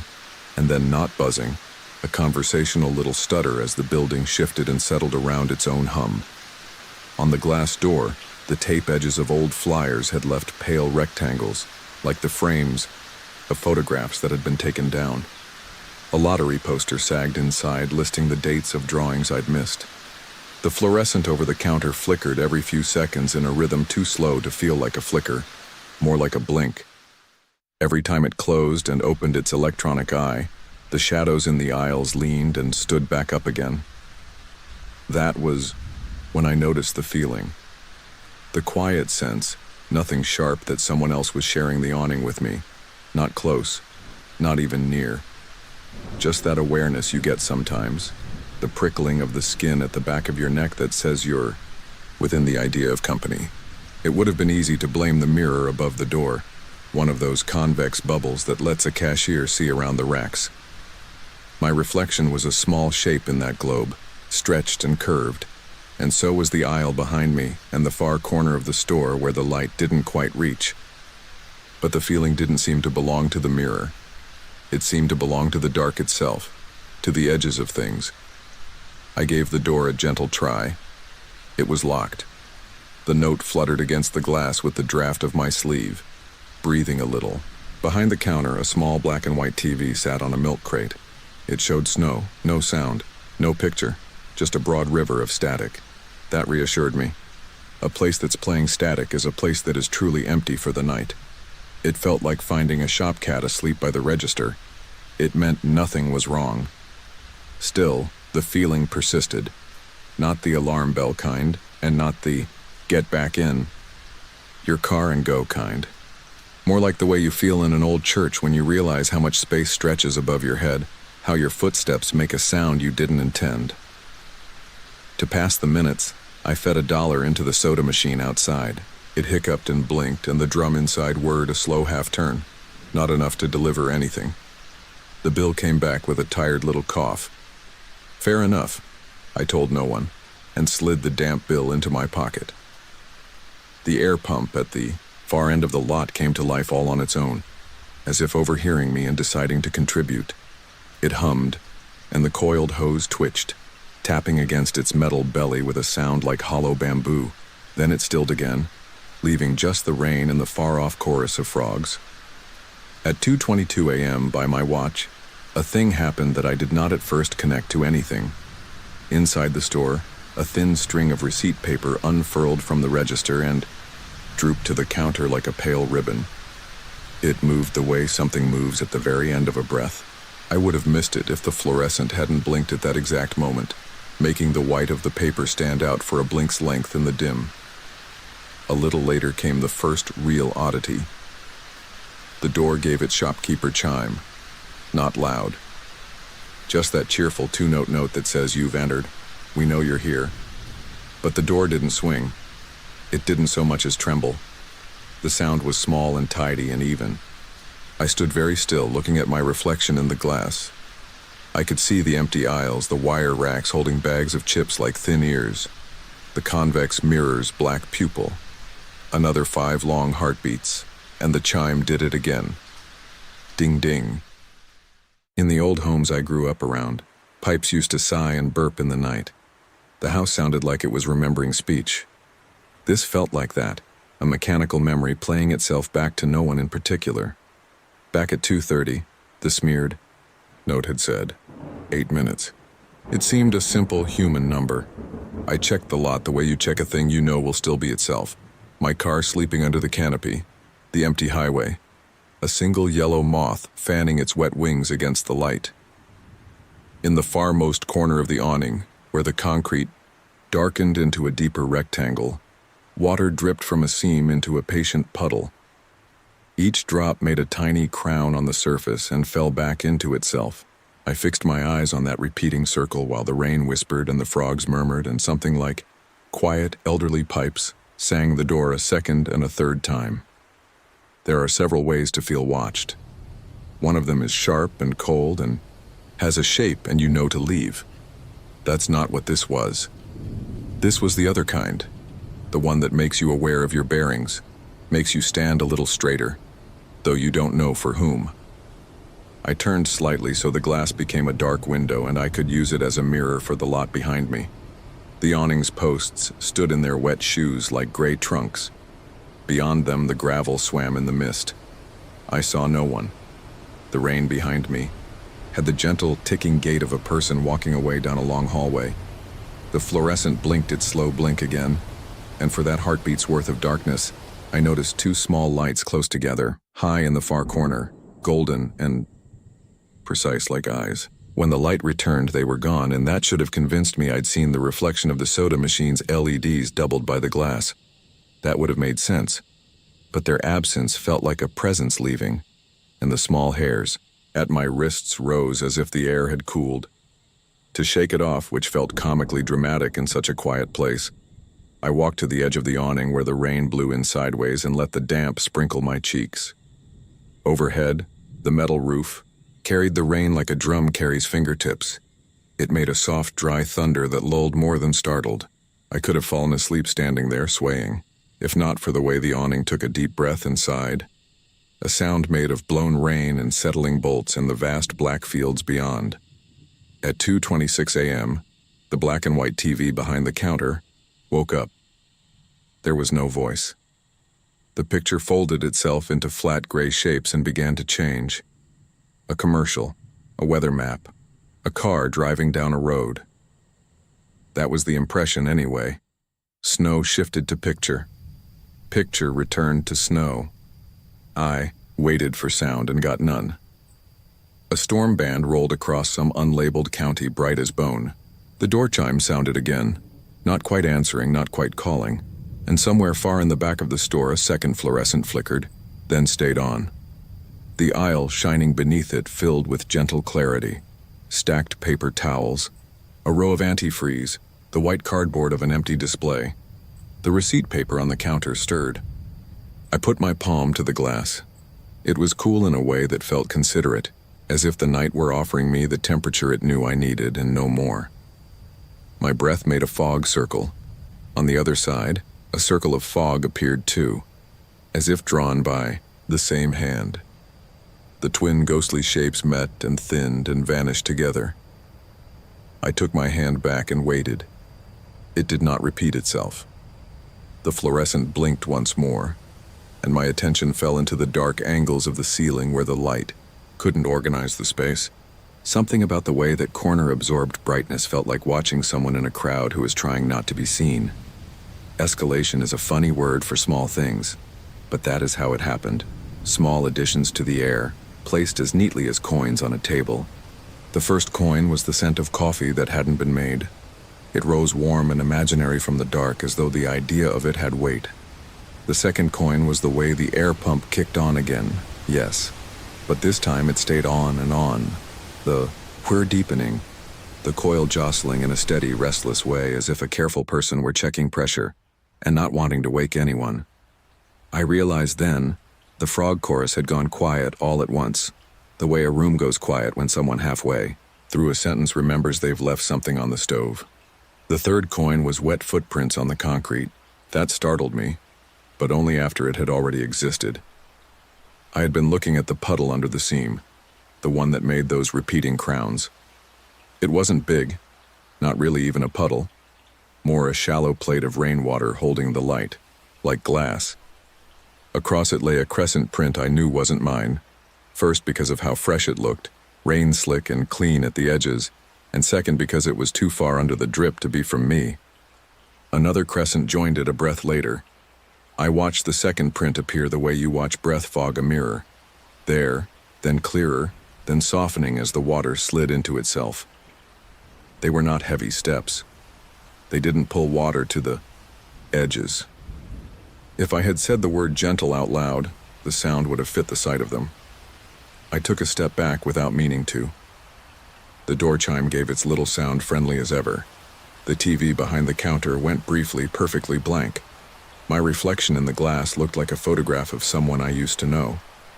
The awning breathed again, a long exhale that brought, with it the scent of damp cardboard, a penny's worth of metal, the sugared edge of spilled soda. The pumps made a sure little click, and for the first time one of the gray-green screens woke and told me in calm letters, "Hello." I smiled, actually smiled, because it felt like the gas station was trying to be a home, making normal noises a day place makes, trying them on in the night. Something in me answered that effort with a soft gratitude I didn't expect. And maybe because I relaxed a little, that was when the moment arrived. Not a shock, not a jump. Just a pause, as formal as a door being held. In the convex mirror above the door, a tall, narrow silhouette stood at the far end of the aisle where the single-lit fluorescent wasn't quite enough. Its shoulders were long, the way a coat makes, shoulders long. Its head was small, held at an angle that did not read as curious or threatening so much as attentive. I did not move. The mirror is made to stretch and warp what it shows, and I gave that thought plenty of room. The shape did not change. The door chime offered its two notes, as if to point politely. "Hello?" the pump screen said again, as if seconding. Don't know how long we stood like that. The mirror and me and the shape that was only a shape. The rain softened. The fine hiss turned to a gentler ticking. I thought my body would tremble, but it did not. When the light blinked once more and came back, I saw there was no silhouette at the end of the aisle anymore. I did not feel let down, though a part of me had expected to. I felt the way you feel when a cat you didn't know was in the room, decides to announce itself by the absence of pressure on your lap. The receipt paper fed again. A slow, patient gift. And this time it tore itself neatly along the serrated edge and fell to the counter. It did not happen because a breeze came through. The door was tight in its frame. I could see the rubber lip resting. No draft touched my skin. It simply separated, as if the action of being ready had made it so. The TV behind the counter showed a field, I thought. A field and a road and a sky with rain. A little car took a polite left turn and was gone. I checked my watch. 2:29 a.m. On impulse, I lifted my hand to the glass again, and once more a fog circle bloomed on both sides, mine and its cousin inside, aligned as neatly as if a kinder sort of breath had matched mine. When it faded, I let my hand drop, said quietly, "I'm just resting a minute." The sound felt too loud, so I tried again, softer. "I'll go on soon." The pump screen's hello disappeared. For a second it showed a blue-gray bar sliding from left to right, and then it returned to a calm blank. The air pump stopped. My ears rushed a little with the sudden subtraction of its hum. Somewhere far off, as if a window had just opened in a house. The frogs found their voices again, and this time they made the sound they make at the end of a rain, when the air smells of leaves and the night feels like a soft shirt put on fresh from the line. I stepped back to the car then. The habit of the road drew me as much as anything, the simple rhythm of moving after a pause. The door thunked shut, and with it the quiet under the awning made itself a private room again. I turned the key halfway, enough for the radio to wake. It found a station on its own that I would have sworn didn't exist in that stretch of highway. Low music, a ballad from a decade I couldn't place, like something you remember from childhood but can't name. Between verses, a woman read the forecast. Light rain ending before 3. Patchy fog. A good night for slow driving. Her voice was the exact temperature of the air outside. My headlights touched the wet concrete and made a little lake of brightness. Through the windshield, the glass storefront looked farther away than it had moments ago, like a stage has been struck and the scenery drawn back. In the convex mirror's black eye, I could see myself as a pale dot. And above me, the ceiling and its dark corners. And for a brief, unreasonable second, I felt sure a second pale dot stood on the other side of the glass, also watching. Not hostile, not eager, merely present in a way that felt like a nod you don't notice until the conversation has already continued. When I eased out from beneath the awning, the rain in the open touched the windshield in soft pins. The tires hissed as they left the concrete and found the road. The radio song folded itself away and the woman's voice returned. "If you're headed east," she said in that same gentle temperature, "you've got the road to yourself. Drive safe now."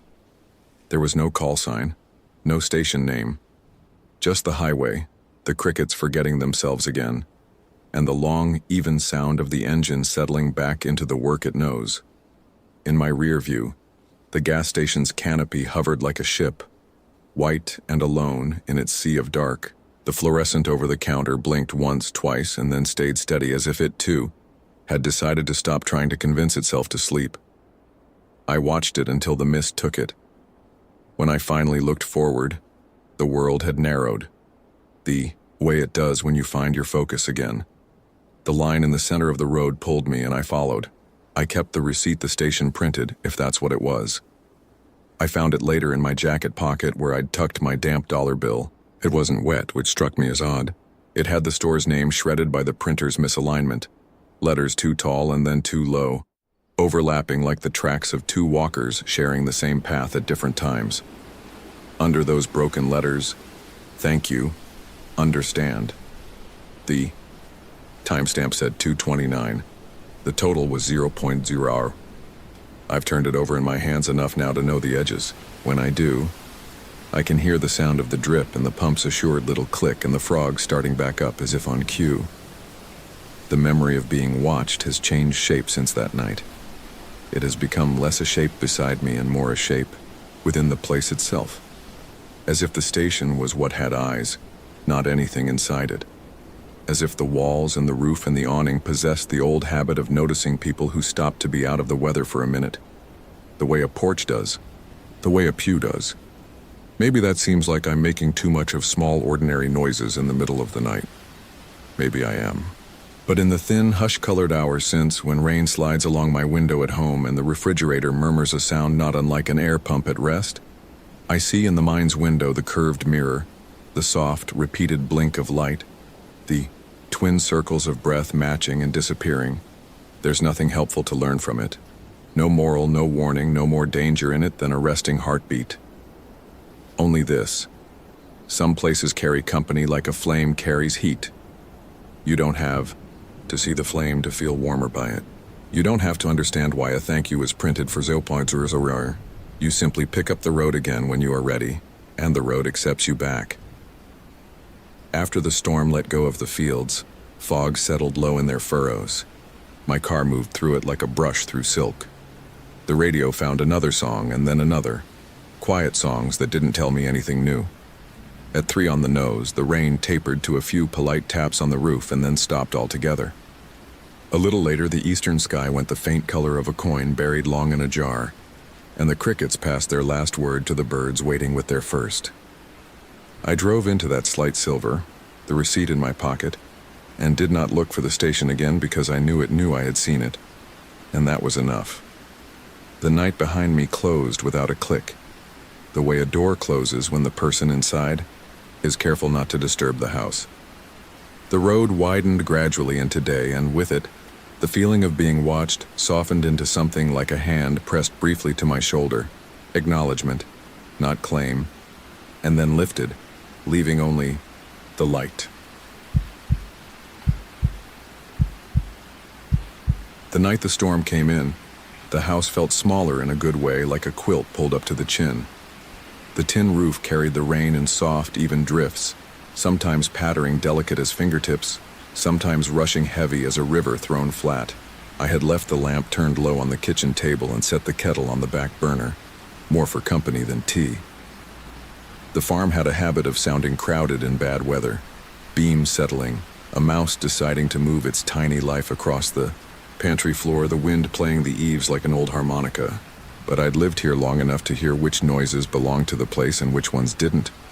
It was late, past 2 by the clock over the sink, the kind that drags a little and ticks with a stubborn calm. Early winter, a cold, wet one that year. The fields were dark all the way to the broken windbreak and the silhouette of the cottonwoods along the creek. Beyond that, just more dark. The dogs were with my sister in town, so the only heartbeat in the house besides mine was the kettle, when it rattled. I told myself I preferred it that way, to listen to the rain without any other creature leaning on the quiet.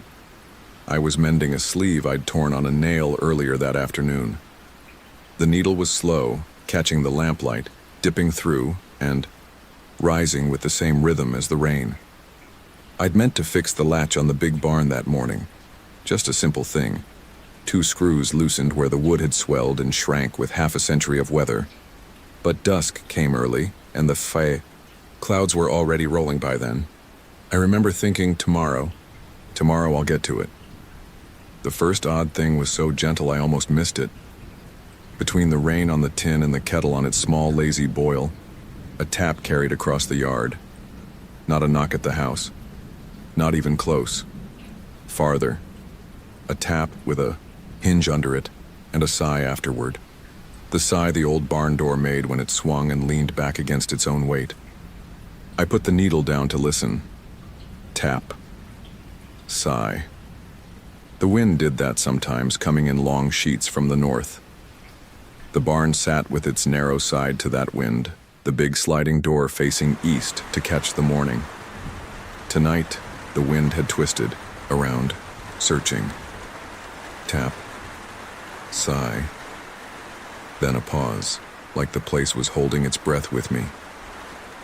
I told myself, as people do when they prefer sleep to sense, that the latch would hold well enough until morning. I added another stitch. The kettle gave a small sound like a bird waking up. Thunder shuffled its feet somewhere past the cottonwoods. The house was warm. I didn't get up. When the power blinked and came back, the lamp hiccuped, and shadows that had been settled into their corners unfolded and found new places to stand. In that moment, the light out and in again, the second odd thing happened. The tap from the yard came twice, in a quick, almost human rhythm. Tap, tap, sigh, tap, long sigh, as if the door leaned harder this time, as if something with weight had settled against it. I stood, more from habit than from fear, and crossed to the sink where the window is, the one that looks straight out at the barn. The glass was filmed with the damp air. I had to press my sleeve to it to see. The yard was grayed out, and the world beyond that was a charcoal smudge. Between the house and the barn, the rain drew a curtain of threads. The security light over. The barn door is old and dim, the bulb forever thinking about the idea of light rather than committing to it. But it pushed just enough of a pale circle into the wet to make shapes. There it was, the big door, a foot open, and moving in a slow, thoughtful way. But the way it moved wasn't quite right. Wind will take a door and fling it, shove it, make it smack the frame. This was not that. It was as if someone were standing on the threshold, one shoulder, resting against the boards, rocking with the storm rather than being pushed by it. The door would ease open a little, then come back and lean, patient. The pale circle of the old security light held a darker place inside it, tall and still where the opening was. When I blinked and looked again, the dark shape leaned closer, a slender strip between door and jamb, and I saw the thin black seam of nothing widen and narrow. The door, the shadow, the door. It looked like someone waiting on the wrong side of hospitality. Now I won't pretend my mind didn't play fair with me. I told myself it was the angle, the rain, a low limb beyond the opening making a false man of itself. I told myself the wind's hand was gentle tonight and knew how to be tidy. I even smiled. It's a lonely thing to live out with only yourself for company when the weather draws in, and it teaches you small luxuries like explaining everything twice. I went for my jacket anyway, and the lantern and the boots by the back door. The boots were damp from the afternoon and took their time accepting my feet. The lantern's mantle had been temperamental the week before, and it took 3 strikes to coax a steady glow. The rain met me on the porch as a fine mist at first, then wove wet hands through my hair as I stepped down. The cold had nothing to prove. It settled around my ears and under my collar with a sobering tenderness. The yard smelled of wet hay, rust, and the dark mineral note the soil gives up only at night. I could hear the creak, louder than usual, and under it the low creak from the windmill's tail, as if something was shifting its weight up there too. Listen, I took the path between the garden beds because my boots knew it. Mud sucked at the soles and made that polite, embarrassed sound mud makes when it lets go. I kept the lantern to the side to spare my night vision, and because shadows behave better when you don't put them on center stage. The nearer I came to the barn, the more I watched the door in that egg of light. It did what I'd seen from the kitchen. It leaned. Not pushed, leaned. A living person will move, even if they don't intend to, even if they're very good at standing still. Their breath will show, their weight will shift. This was steady as a metronome, back and lean with the rain slipping off it. The third odd thing arrived on the ground. I swung the lantern down and saw a fan of footprints in the mud. Bare feet, wide and long, walked up to the door. They weren't fresh exactly, but they hadn't had time to fill with water either. The edges were still clean. They came from the direction of the cottonwoods. They arrived at the threshold and stopped. No heel, no turn, just stopped. I turned, the lantern further sweeping the yard. The earth showed my own tracks coming toward the barn and the prints I had just found. Nothing going away.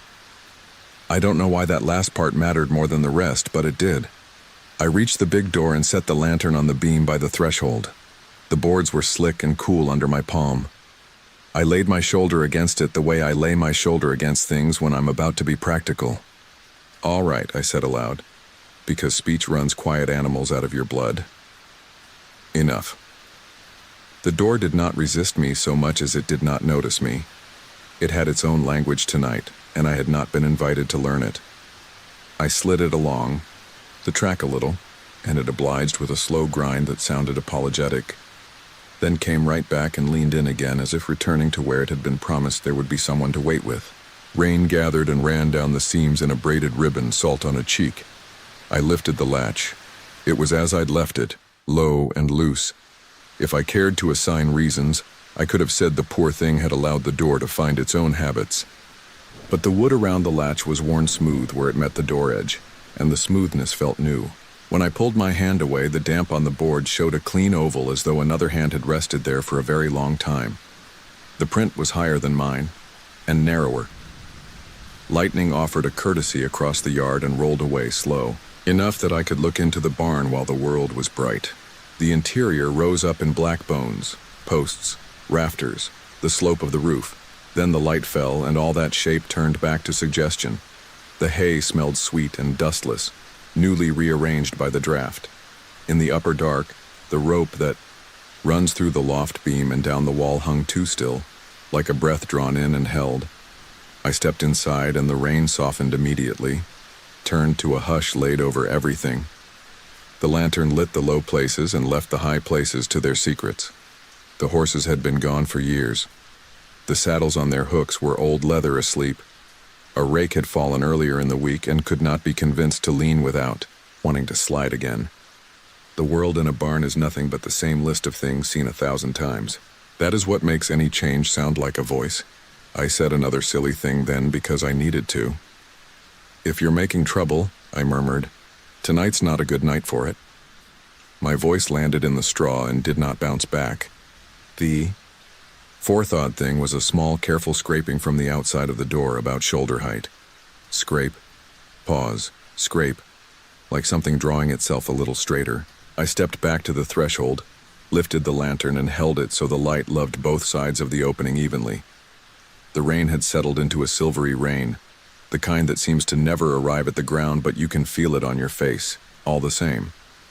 In the weak circle under the security light, the shape against the door was more suggestion than figure, but the suggestion was tall, too tall to be a person I had ever stood next to. My own shadow, thrown grainy and long by the lantern, lay wrong across the jamb. It bent around the corner as if it belonged to a hinge. There's a grace to terror when you keep it small. I did not run or shout. I set my hand against the inside of the door and matched the lean from the other side. It felt, in that instant, like pressing your palm to the back of a sleeping draft. Hoarse, warm, enormous, aware of you without needing your name. The wood answered with a slow creak as the weight shifted where I pushed. The scrape ceased. We stayed like that, me inside with my hand on the old wood. Whatever waited outside with its hand or shoulder or thought pressed to the other face of the same boards. The barn breathed. The rain folded itself into finer sheets. My lantern hissed and settled and made its small, hard-working brightness. The wind, insulted by being denied the door, discovered another corner to play with. The rope above my head trembled once like a pulled thread and stilled. When I eased the door an inch more slowly, the thing on the other side stayed with it, as you might do for a friend to keep the gap small against the cold. It was patient. I learned its rhythm and matched it, and the big old door became a shared task. I could have asked a lot of questions then or later, but what came out of me was soft and plain. "All right," I whispered. "All right." Some part of me, older than sense, older than barns, felt the impulse to say I'm sorry, though I could not have named for what. After a time I can't measure, the lean eased away. The door, left to its own weight again, drifted an inch and sighed back. The scrape didn't come. No more tapping. No more polite knocking done imperfectly. Just rain. Just the creek working harder than it had yesterday. I stepped out into the yard and let the lantern throw its thin spill into the wet and lifted it high to wash the panes of rain with light. There were no prints where there hadn't been before. Nothing. To tell a story to anyone but me. The puddles went on collecting their tiny galaxies of impact and emptying them and collecting them again. The bare footprints that had arrived and not left were seeping into the state of the earth that existed before anyone came. The oval I'd seen on the jam softened, blurred, and then became only wet again. I stood there until the lantern's charm wore thin and the cold began to hold too much of me. Back inside, I set the latch not because I believed it would matter, but because people scratch their names into water all the time and are satisfied by the act. I brought the lantern to the table, made my tea after all, and wrapped both hands around the tin mug. The kettle had the grace to be proud of itself. The house had settled once while I was gone. I could tell by the way the floorboard by the pantry was pretending to be new again. The clock over the sink kept being useful. I did not sleep right away. I took the mending back into my lap and threaded the needle again with the quiet steadiness such small tasks lend to long nights. The rain changed its mind one more time and became a whisper, so fine that it seemed to be happening in another room. When the power blinked once more and the lamp hesitated, the barest flutter, my shoulders tensed, anticipating that double tap. It did not come. The storm drifted further down the creek, carrying its theater with it. Close to dawn, the part of night that is both emptiest and kindest, I finally dozed in the chair. Twice I woke to the feeling that someone had come and stood in the doorway to the kitchen, not disrespectful, not intrusive, just the weight of a presence at a threshold. Both times the room was as I had left it. Both times the sense faded, like a footfall going in the direction of gone. The kettle ticked its cooling ticks. The lamp made a faint filament hum. In the dream that finally took me, there were horses in the barn again, only taller than they had any right to be, with patient eyes the color of rainwater, and when I laid my hand on one, I could feel the door under my palm instead. Morning came on pale and generous. The storm had moved on toward other people's fields. It left the yard washed and earnest. The sparrows under the eaves, who had been scandalized by all the weather, were busy pretending they had planned their day like this. I put on the boots, again, and crossed to the barn with coffee steaming into the cold. The big door looked ordinary. The security light, unburdened by the night's memory, hung crooked. I touched the jamb where I'd seen the oval the size of a hand. It was just wood. The latch was as I'd left it. When I slid the door open, it glided with the relief of a thing done right. Inside, everything was as it had been with the addition of dawn. The rope was a rope and did not pretend to be a sympathetic pulse. The hay bales had edges again. Dust motes wheeled like busy planets in the soft spot of dirt just inside the threshold, where the wet had crept in under the door and softened the ground. There was one mark I could not deny. A leaning place, a narrow, high kiss of dryness on the inside face of the door opposite the jamb, exactly where something might have rested if it had chosen to wait with me on my side of the weather. If you were to see it, you could call it anything. The luck of the draft, the errand of a wayward drip, the smudge of my own jacket where I might have leaned in this ordinary life. It would accept all those names and make no argument. But when I stood there with my coffee and my night-worn calm, the barn happened the way it always does when it prefers to be honest with me. It was itself, and something more. The mark on the wood sat too high to be mine, too narrow to be a shoulder I know. It had the shape of a presence translated to a surface that could hold it. I fixed the latch after breakfast. New screws. Deeper bite. The door took the correction, like an old friend teased in the right tone. The wind tried the edge of the building once as a joke and gave up. The day went on to ordinary chores, the small accounts a place asks you to balance after a storm. Tipping the water out of the wheelbarrow, setting the feed bins to rights, sliding the puddles off the tarp that covers the extra lumber. I found a tobacco-smelling matchbook half tucked behind a support post in the barn, damp and swollen. It must have fallen from some shirt pocket long ago, and only tonight had decided to remind someone it existed. I pressed it open with a thumb and closed it again. There were 2 matches inside, useless now. It made me think of a hand at a door and a patience with weather. I set the matchbook on a nail where I could see it and the barn could too. All that day and into the quiet, my mind didn't run unhelpfully ahead. I did not turn the thing outside the door into a name or a face or a rule. I let it be exactly what it had asked to be. The tall shadow that leaned against the barn door in a storm and waited until I understood the door wanted to lean back. In a life made of small repairs and private vows, that felt like a kind of keeping. Nights have come since with more rain, and others with only crickets and a moon that cannot make up its mind about being kind. The barn door has swung in the usual ways, and sometimes I catch myself palming the jamb without thinking. The way you greet a horse as you pass. I have not seen the tall shape again in the circle of the light. But now and then, when the wind runs quiet for a breath and the world thins, I hear a careful scrape at shoulder height, polite even, followed by the softest of sighs. It comes like a reminder that some thresholds are meant for standing, not crossing, and that there's such a thing as sharing a shelter with something you do not have to understand. On those nights, I sit at the kitchen table with the lamp turned low and let the tea go cold while I listen to walls and weather the way you listen to a sleeping house ready to be useful, content to be still. I tell myself the sensible stories and the other kind, and I don't ask which are truer. The barn keeps its bones. The door remembers my hand. Somewhere beyond the cottonwoods, the creek keeps talking to itself, and the road past the property line goes on carrying an emptiness so steady it could be mistaken for peace. And if you come by on a winter night and find the light above the barn pooling pale along the boards, and the big door easing and returning with a patience that seems human without being anyone in particular. You might think to yourself that the wood, swelled with rain, is practicing its own quiet breathing. You might even say aloud, the way people do when they don't mean to disturb a good thing, all right.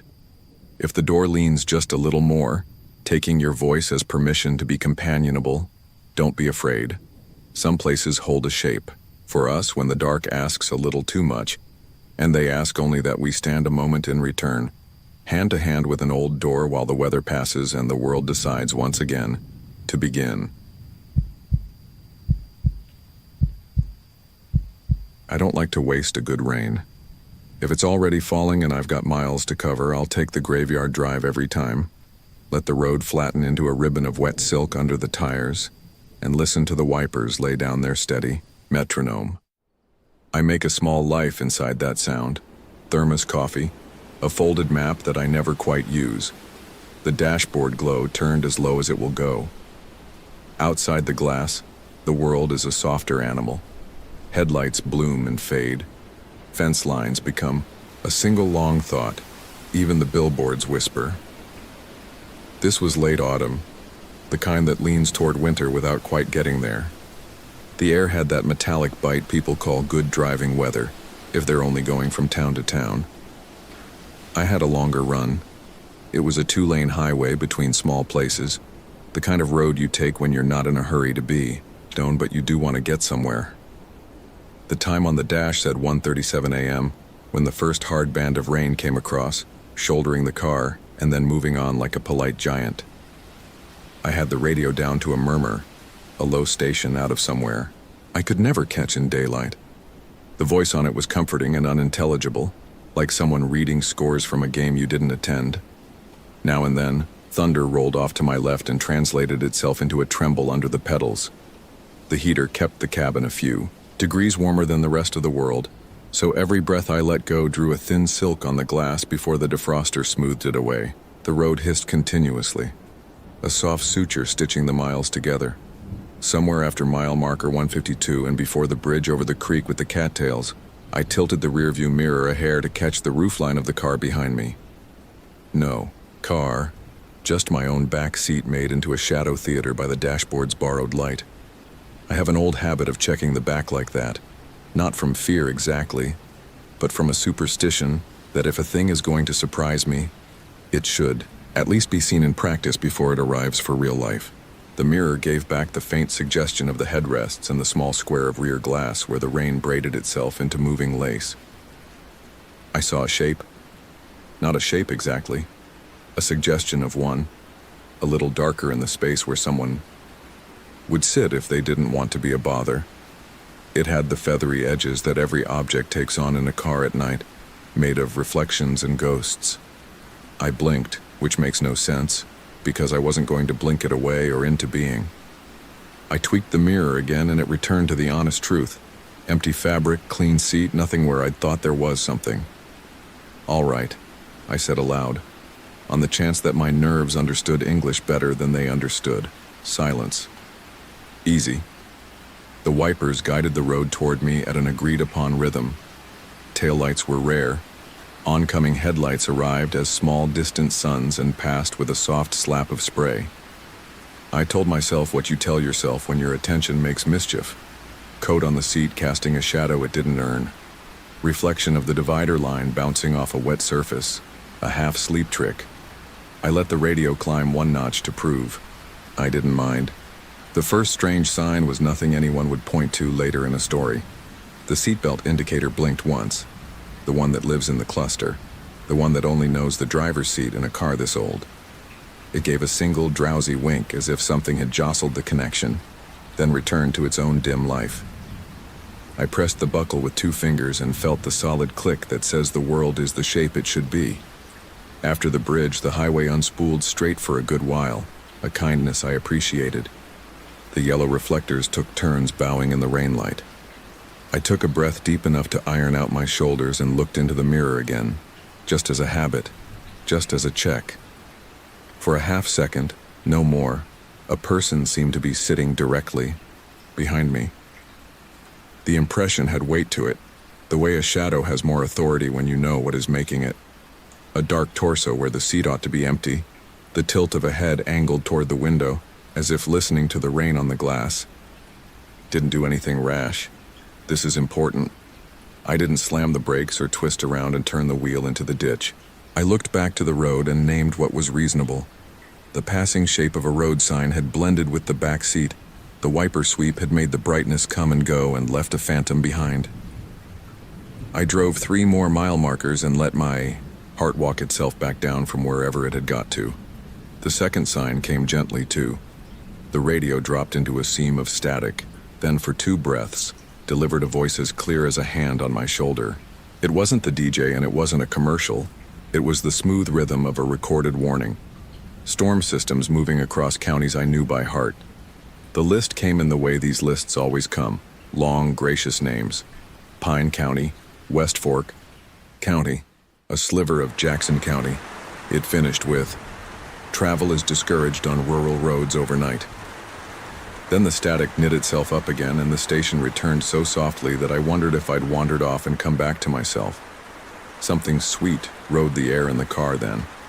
Not a perfume, not the clean green of a wet field, not coffee. Something like wool warmed by a wood stove. The way your sleeve smells if you step inside after shoveling out a path. The heater breathed it into the cabin and then forgot it. I put my hand on the passenger seat and felt nothing there but upholstery, my bag, the folded map. By the time the third sign arrived, the road had decided to curve again, and the trees on the south side came in closer to hear me pass. Now and then I could see a farmhouse light far off, a practical star burning above a square of window. The rain slackened into a fine, almost affectionate drizzle, and the wipers slowed to match and made a small, rubber sigh at each return. A flicker of movement touched the upper edge of my vision and I nearly ignored it. Then the dome light pulsed and went back to sleep. Not a full light, just the hint of it. The way a person opens one eye in a dark room to check the shape of their own shoulder and then closes it again. All right, I said again, which had no audience but did me some good. That's enough. When I looked into the mirror this time, I didn't have to argue with it. The figure was there, soft as breath on glass. It sat behind my left shoulder, in the place where my father would ride if he were quiet. The head was bowed slightly as if listening, not to me but to the road. I thought I saw a line of pale along the cheek that might have been a reflection of the center stripes. I thought I saw the suggestion of a coat collar turned up against the weather. The face, if there was one, had no expression I could read, which is fair, because I had none I wanted read. I didn't turn around. I can't tell you why. It wasn't fear exactly.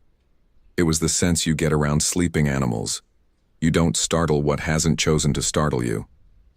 I let the mirror be my compromise. The way you watch a storm out of the corner of your eye and accept whatever lesson it's teaching without stepping into it. Okay, I said, because I was already on that track, and it wasn't hurting anybody. If you've got to ride, ride easy. The weight of the car changed a hair. No more than you'd feel picking up a book you've read so often you know down to the page count where your fingers will land. The seatbelt tendril from the middle seat lifted, lowered as if brushed. The heater pulled a draft across my ankles and then warmed it up again. You'd think this was where the story decides to frighten you, because that is the way stories behave, when they forget people have to sleep after them. But this wasn't that kind of night. The rain kept trying on its varieties. Pinprick mist, more serious drum, a lull where you could hear the hiss of the tires for themselves. And the road kept accepting them with an old friend's patience. I drove. The figure rode. Now and then, I looked in the mirror to confirm the shape and then looked back out because I had my part to play. The yellow reflectors and the white line don't care what is riding with you. They care whether you keep your hands where they belong. A long, slow grade lifted me toward a ridge where, in daylight, the view goes vast. All I had of that tonight was the sense of the world hollowing out a little on either side, the trees backing down, the sky settling in closer to the glass. On the far side of the rise, a rest area hove into being the way safe harbors do. Too bright, too sudden. The sign promised bathrooms and vending and a pet area, and a single rig slept under the far light with the drowsy hum of its own machine dreams. I thought about pulling in, not because I wanted to be rid of my company, but because the thought of seeing myself under a known light had some pull to it. The figure seemed indifferent. It felt like a he, though I have no defense for that, kept his head canted toward the window, toward the exact place where the drops gather themselves into lines and slide away and begin again. I took the exit by habit and rolled onto the clean asphalt like a boat into still water. The rain on the roof relaxed even more under the big sodium lamps. The world reduced to two colors, the bruise yellow of the light and the honest wet black of everything else. I parked where I could see the pet area's fence and the empty picnic tables. I left the engine idling the way you do when you can hear it, personally forgiving you for a long day. The rig across the lot had the cab curtain drawn, somewhere in the direction of the bathrooms. A hand dryer did its one entire job and came to a proud, whirring stop. I put both hands on the wheel and looked into the mirror. He sat where he had sat, with the same respectful posture. The dome light did not flicker. The seatbelt indicator remained decent. I watched the wipers draw their soft parentheses across the rear glass and leave him exactly as I'd found him. The face was a little clearer under the rest area lamps, but not enough to bring me any closer to naming it. The line that might have been the center stripe reflection was now a wash of light that came and went with the wiper's pass. When I focused on it, it became no thing at all. When I let my eyes treat it as weather, it was the same good person it had been a mile back. Attentive, not demanding. "What do you need?" I asked, barely above a whisper, because I didn't want to move the air around him more than necessary. He did not answer, which is good because I would not have forgiven any answer that tried to be clever about it. The radio, without permission, found a song I knew from when I was a different age. The vending machines exhaled as though relieved to be machines and not people. I realized I had loosened my grip on the wheel and tightened it again. I looked, away from the mirror and out through the windshield to prove I could. When I checked again, because that's what this night had taught me to do, he was looking at me. Not in the way people look at you when they want something, in the way a passenger confirms the driver is awake. There was no accusation in it, no accounting, just a gaze with a weather in it. The rain reflected itself where the eyes would be, and so the eyes seemed to be a moving thing. I let out the breath that had been waiting all this time and found a second behind it. "All right," I said, once more, and at last, "we'll go on." I pulled back onto the highway like a person returning to a conversation after a respectful pause. The rig did not stir. The pet area fence took its coat of rain without complaint. The road received me as if I'd never left, and offered up the next reflector and the next. The figure, not a hitchhiker, not a danger, not any clean category, resumed the posture of a companion with errands elsewhere. On the descent, the radio fell into that soft place where stations overlap, and for a minute it stole a weather net from somewhere and read out river levels and dust advisories that made me smile in a wet world. And finally a single line I swear I heard as if someone spoke to the back of my neck. "Drive with caution. Watch for standing water. Watch for..." The static ate the rest like a sheep eats a thistle. Determined, unbothered, thorough. I rolled the window a little for the thin knife of cold I like when I'm getting drowsy. The rain dared a few drops in, and decided it wasn't worth it. The smell of leaves came with it, that dark loam scent that always reminds me of my grandfather's barn. The figure did not mind. If anything, you could say he took a little more interest in the way the drops traveled from the top of the glass to the sill, and learned their way down into the door. By mile marker 133, the rain had worked itself down into a polite mist. The highway widened, accepting on-ramps from places with cafes. A deer crossed far ahead with the kind of seriousness that keeps it alive, and I lifted my foot without thinking and whispered some old, protected words under my breath. When I glanced at the mirror, he sat the same, but the light had thinned around him. It was as if his lines were being erased by a gentle hand. Not all at once, just a soft backing away. I thought then, and I will put it here the way it arrived, that maybe this stretch of road had a practice the way all old roads do. And maybe the practice was this. On nights when the rain came steady and the drivers were stubborn enough to keep their little worlds moving forward, the road sent out a watcher, not a warning, not a terror, just a presence to sit where a person would sit and look where a person would look. So whoever held the wheel would remember they were not only a body, but also a passenger in their own small boat. Or, if you like simpler words, the road hates to see a tired driver alone. After that thought, nothing dramatic asked to be in the story. No figure stepped out into the beams. No tire went flat. My phone, which had been a brick all night, woke up to towers and shrugged out a few messages. The wipers, having done their public service, let the glass turn glossy on its own.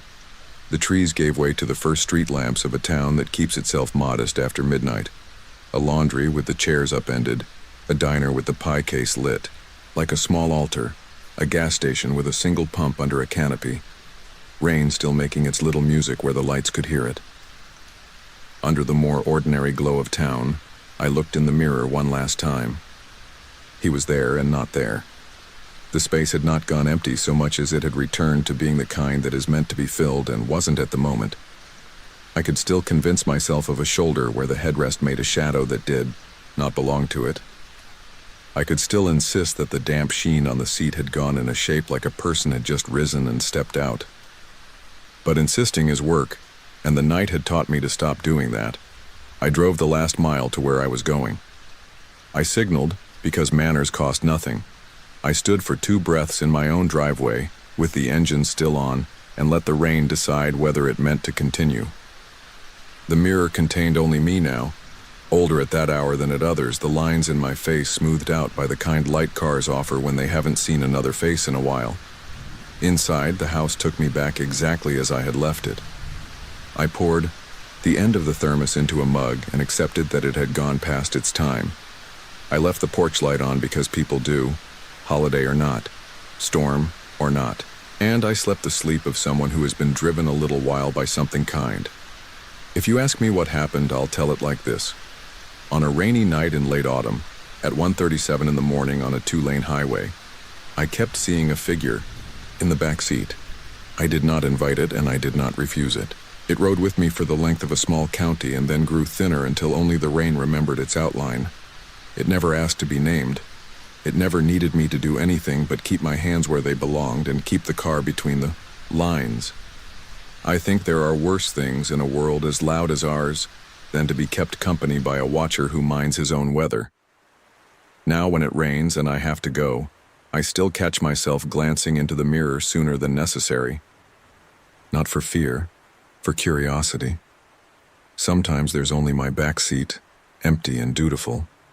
Sometimes the seatbelt end lifts as though it remembers weight. Once, not long ago, an umbrella I didn't recognize leaned on the floorboard as if drying after service, and in the morning light it was gone. I am not foolish enough to keep tokens, and I am not proud enough to pretend I don't say all right to the mirror now and then, just to have said it. If you find yourself out there on a night like that, rain telling its old story, wipers taking up their instrument, the heater giving you wool scent air from nowhere, keep an eye on the mirror the way you do on the road, gentle and without insistence. If a figure sits where a person might sit, don't be in a hurry to turn around. Let the car be a small chapel. Let the road be the sermon, and let the watcher take his place. When the rest area arrives too bright and too soon, you can pull in if you like. He won't mind. He is not the kind that knocks. He is the kind that rides until you remember what riding feels like. And then he steps out where the rain is thinner and the highway is already forgetting your taillights. There is a quiet to be, had at 2 in the morning, that doesn't exist anywhere else. It sits in the space just behind your left shoulder and listens to the rain on the glass. It looks not at you, but with you. And if you catch it in the mirror, if you ever do, treat it like weather, present, precise, and after a while, passing. When you turn off the engine and the wipers stop their kind work, and the last bead of water takes its long slide to the bottom of the glass, you will find that the quiet has learned the shape of your breathing, and you can carry it into whatever house offers you a bed. That is the whole of the matter, and more than enough. I was halfway between towns when the rain finally decided to mean it. Up to then it had only been a suggestion. Heat lightning off to the right, a smudge of cloud drifting in the long desert distance. The day had been dust and shimmer, the highway, straight as a sentence you couldn't get out of. The kind of late summer evening where the radio turns to soup and even the wind seems sleepy. Then the first cool drops hit the windshield like coins, soft and heavy, and I felt myself exhale into the sound. Asphalt darkened. Creosote woke up and sent its clean, almost peppery smell across the flats. By the time the two lanes shrugged, around a bend and I saw the motel sign. Vacancy spelled in neon the color of a kitchen clock, the sea flickering whenever the rain thickened. The storm had come in low and companionable, with a sky that made the world feel like it had been tucked in. I pulled under the crooked awning and let the wipers finish their sentence before I turned the car off. The office was just inside a glass door that opened with a sigh. It smelled like damp coffee and a brand of lemon cleaner that thinks highly of itself. On one wall was a corkboard with a few sun-faded flyers. Lost dog, farmer's market, a church bake sale 3 weeks old. The night clerk wore a sweater I wanted to call oatmeal, and the sweater wore a constellation of coffee drips I did not mention. He slid a ledger toward me, the old kind with lines for names and little boxes for license plates and a column labeled rate in a tidy hand. Rain hissed on the metal roof like tea poured from a height. "Got anything quiet?" I asked, even though the whole place was already wrapped in that half sound the desert gets when it rains. He squinted at the map of rooms and made a small show of crossing out one with a firm X. 11, he said, tapping the box to the right of the X. End of the row. Nobody on your other side tonight. 12s. Out. Out? I repeated just to fill the air. Long story, he said, which is how people tell you they don't have one. He slid me a brass keyweight shaped like the state, the number. 11 stamped into New Mexico's panhandle even though we were nowhere near New Mexico. Ice at the end. Wi-Fi's a rumor. Coffee at 6 if the machine behaves. He glanced at the door and, like an old friend, added to the rain. Keep it up now. The room had the exact proportions my mind supplies when someone says roadside motel. 2 beds with quilts that repeated a pattern until the pattern forgot why. A desk with a pen that didn't work if you started too fast. A television that was either off or showing a talk show from another realm. The air conditioner under the window held its breath for a moment and then began to hum like it had been waiting for me to show up and tell it how to proceed. The bathroom mirror leaned toward the sink the way a person leans when they don't want to be trouble. Everything was clean enough. Everything was tired in the hospitable way things get tired when lots of people have needed them. Set my bag on the luggage rack and did the small chores that make a room accept you. Pulled the curtain straight so the streetlight didn't glare, set the remote where I could find it, ran the tap until it remembered how to be cold. When I leaned my forehead against the cool window glass, I could see the dark strip of parking lot, the glare off the wet asphalt, the line of doors like a row of teeth. A moth haloed the porch light. Rain made a faint patter on the aluminum awnings above the windows that sounded like someone speaking kindly in another room. That was the thing about that night. Nothing in it wanted to frighten me. It was all small, comprehensible motions. Sighs from the vents as the temperature adjusted, a truck whispering past out on the highway, the occasional imperfect blink from the vacancy sign.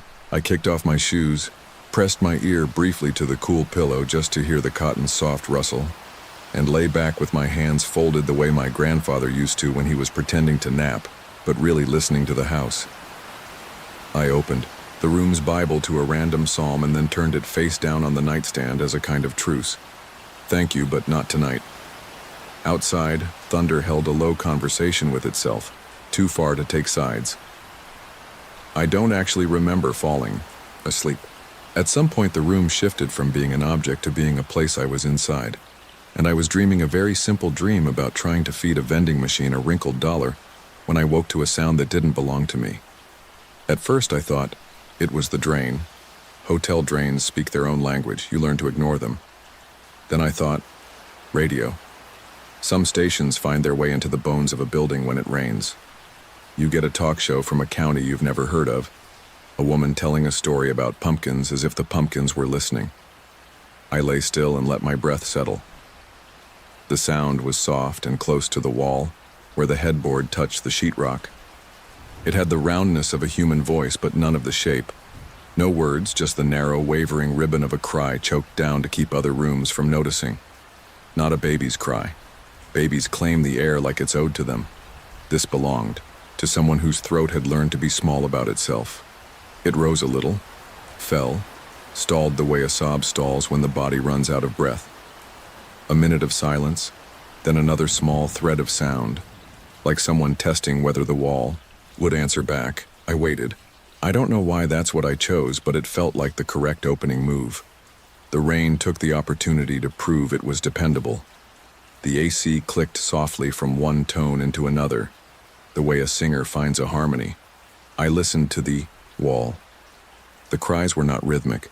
They didn't want to be heard, and yet their refusal to be anything more than themselves made them more present, like a far-off coy dog stitching the same note into the dark until the note is all there is.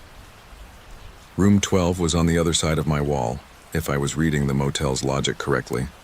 When I checked in, I'd noticed the way the clerk pressed his pen a little harder over that square on the map. Empty, he'd said. Long story. I pictured a dark room with a skeletal chair and the dry smell of carpet that has given up.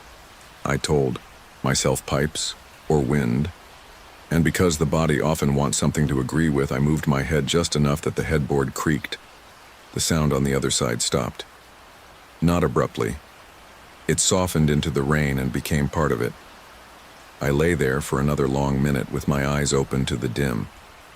The room had refocused into a series of small values. The glow from the porch, light.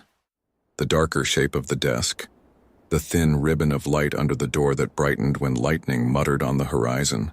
There was a connecting door I'd almost missed when I put my bag down. A narrow painted door set into the wall a foot from the bed, with a simple latch high up and a sweep of scuff marks at the bottom, the kind suitcases make when they're in a hurry. My room's side of it was locked. It looked like a thing made to be ignored, and I had ignored it until right then, when the sound beyond the wall returned, as careful as breathing. I'm not a brave person, and I'm not a fool. I didn't knock. I didn't say hello to the shared drywall. I didn't press my ear to the place where the paint bubbled slightly from a long-ago repair. I did the small, ordinary thing humans have worked out between them. I cleared my throat in a way that says, I know you're there, and you know I'm here, and we will be polite to each other even though neither of us asked for this. Then I turned, onto my side and faced the window so that the sound was behind me, like a creak at night. The crying went on for a little while, then frayed, then became just the shape it had made in my attention. I remember thinking half a thought before sleep took it, that emptiness can be loud too. The second time I woke, it was to the sound of knocking, not the kind that demands. Not knuckles exactly. More like a ring tapping lightly against wood in a pattern meant to soothe the tapper as much as whoever might be listening. It came from the connecting door. 3 notes, like a child trying out a rhythm against a table, then quiet. I could see the top edge of the door by the lamp's halo, the line where it met the frame. The brass latch sat where I'd set it without thinking earlier. The AC's hum had fallen exactly out of time with the rain, so that between them they made a gentle off-kilter lullaby. I'd like to tell you that I said something wise to the dark. The truth is, what I said was, I hear you, in a voice I didn't plan. I wasn't asking for anything. It was just a small flag planted in the quiet. The boundary of me is here. The knocking didn't come again. Instead, through the wall, I heard a different sound, so soft I could have assigned it to the plumbing if I'd needed to. A long breath in, held.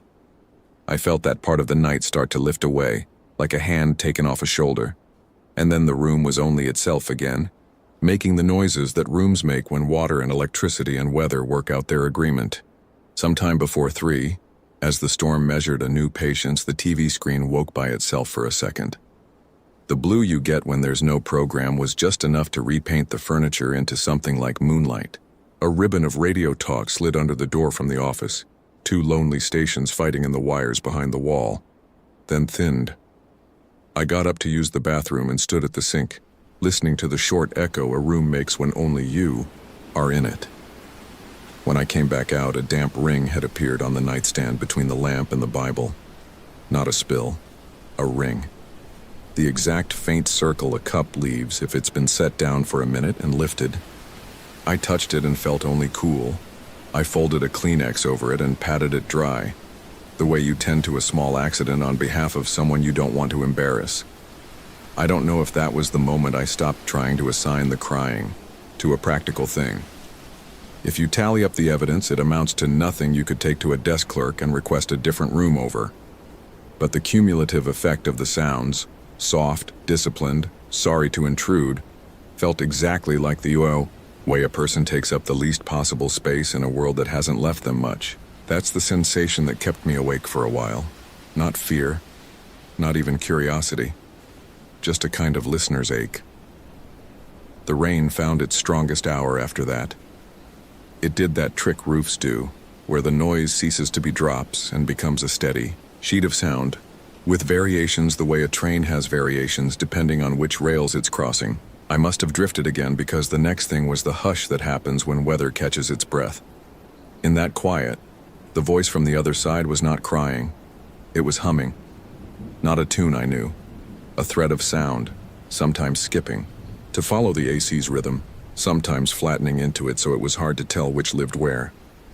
A few times the hum snagged on a single note and held it as if squeezing. I answered it without thinking, not out loud.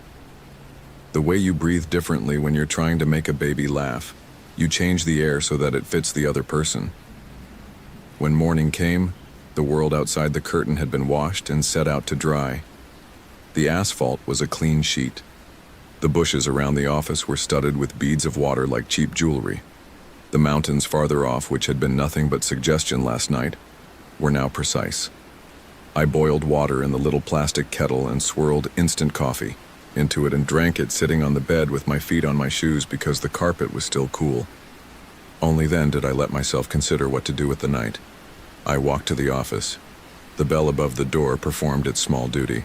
The oatmeal-sweatered clerk had become a cardiganed woman with a crossword. The coffee machine gave out a hum that sounded like a motorboat behind closed doors. "Sleep okay?" she asked, meaning it the way people mean it when they can't fix a thing but feel better having asked. "Mostly," I said. "Is anyone in 12?"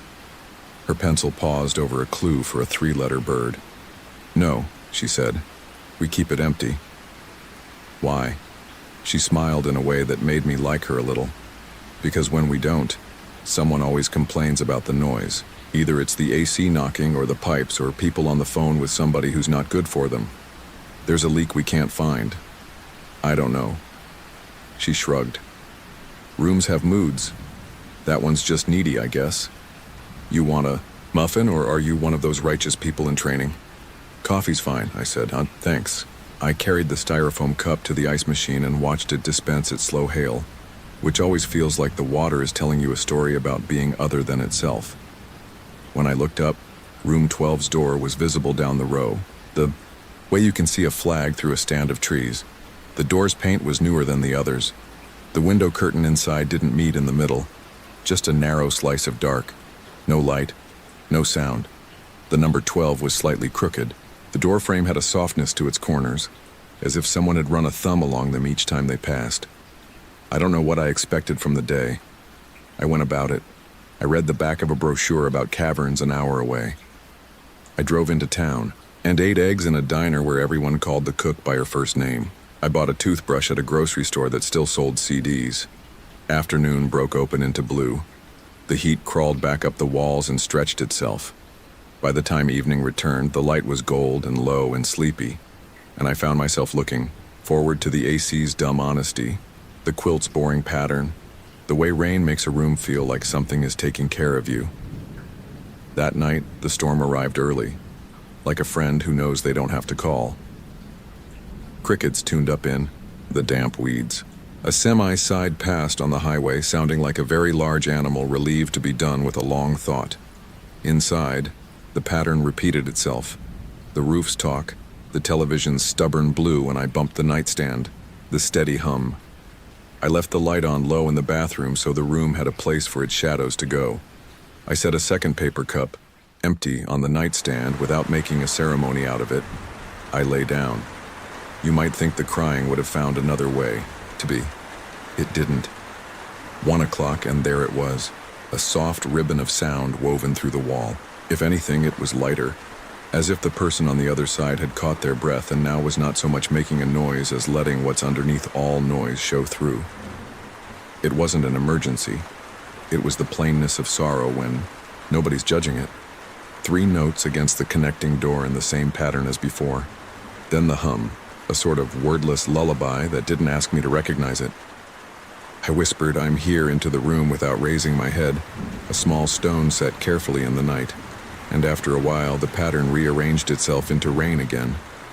The quiet climax, if that's what you want to call it, happened around 2:30. I woke sharply, but without the jolt you get when something is wrong. My body was very awake in the way that sometimes happens when you know you are not alone, and you are not in danger. The air had cooled, and the AC had idled down to a gentle rumble.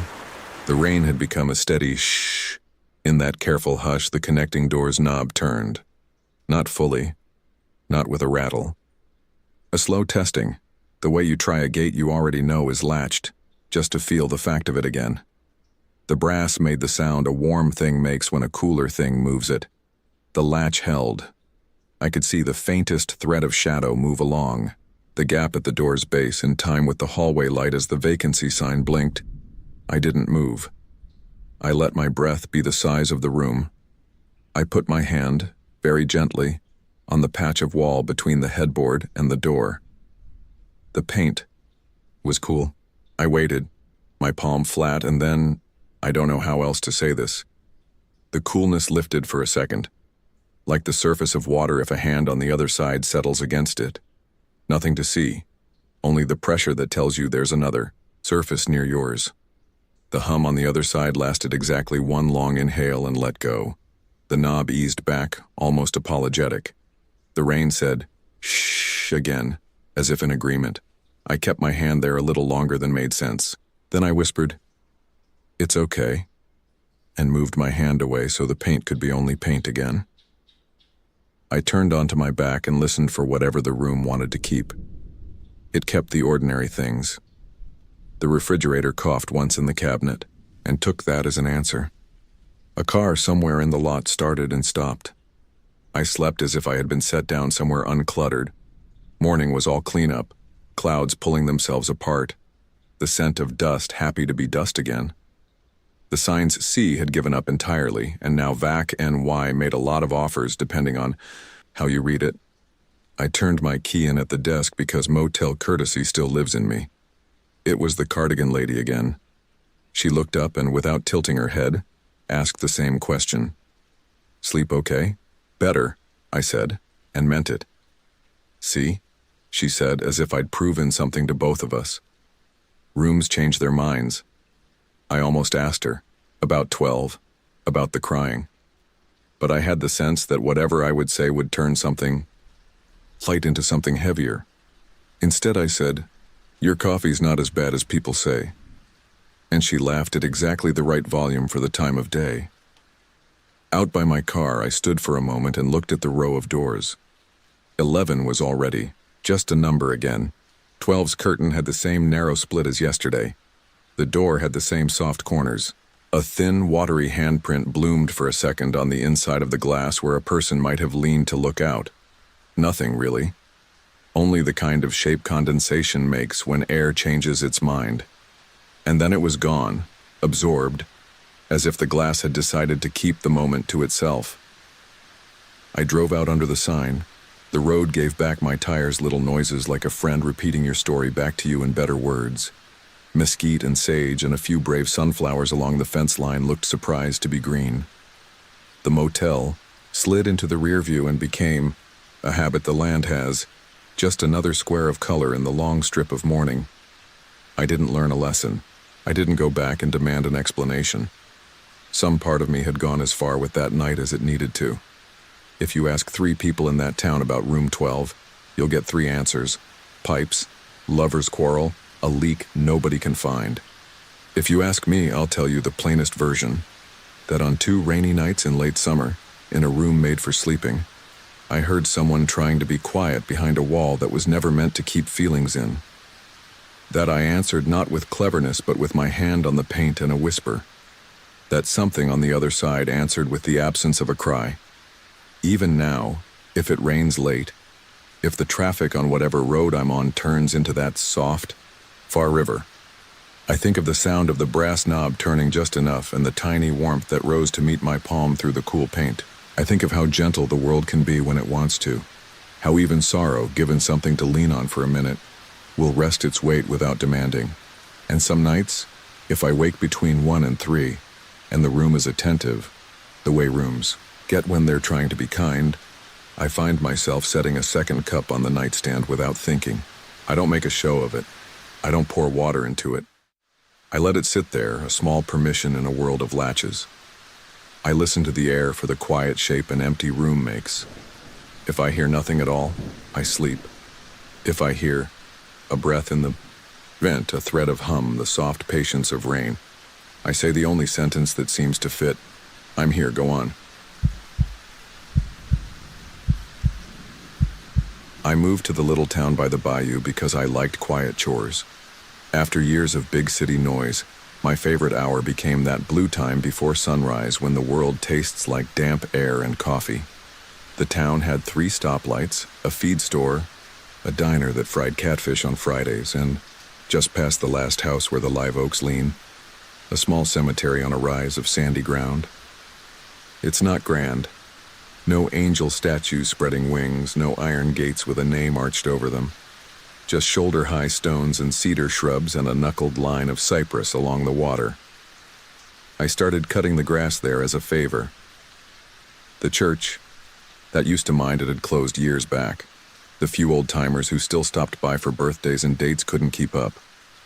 I liked the place.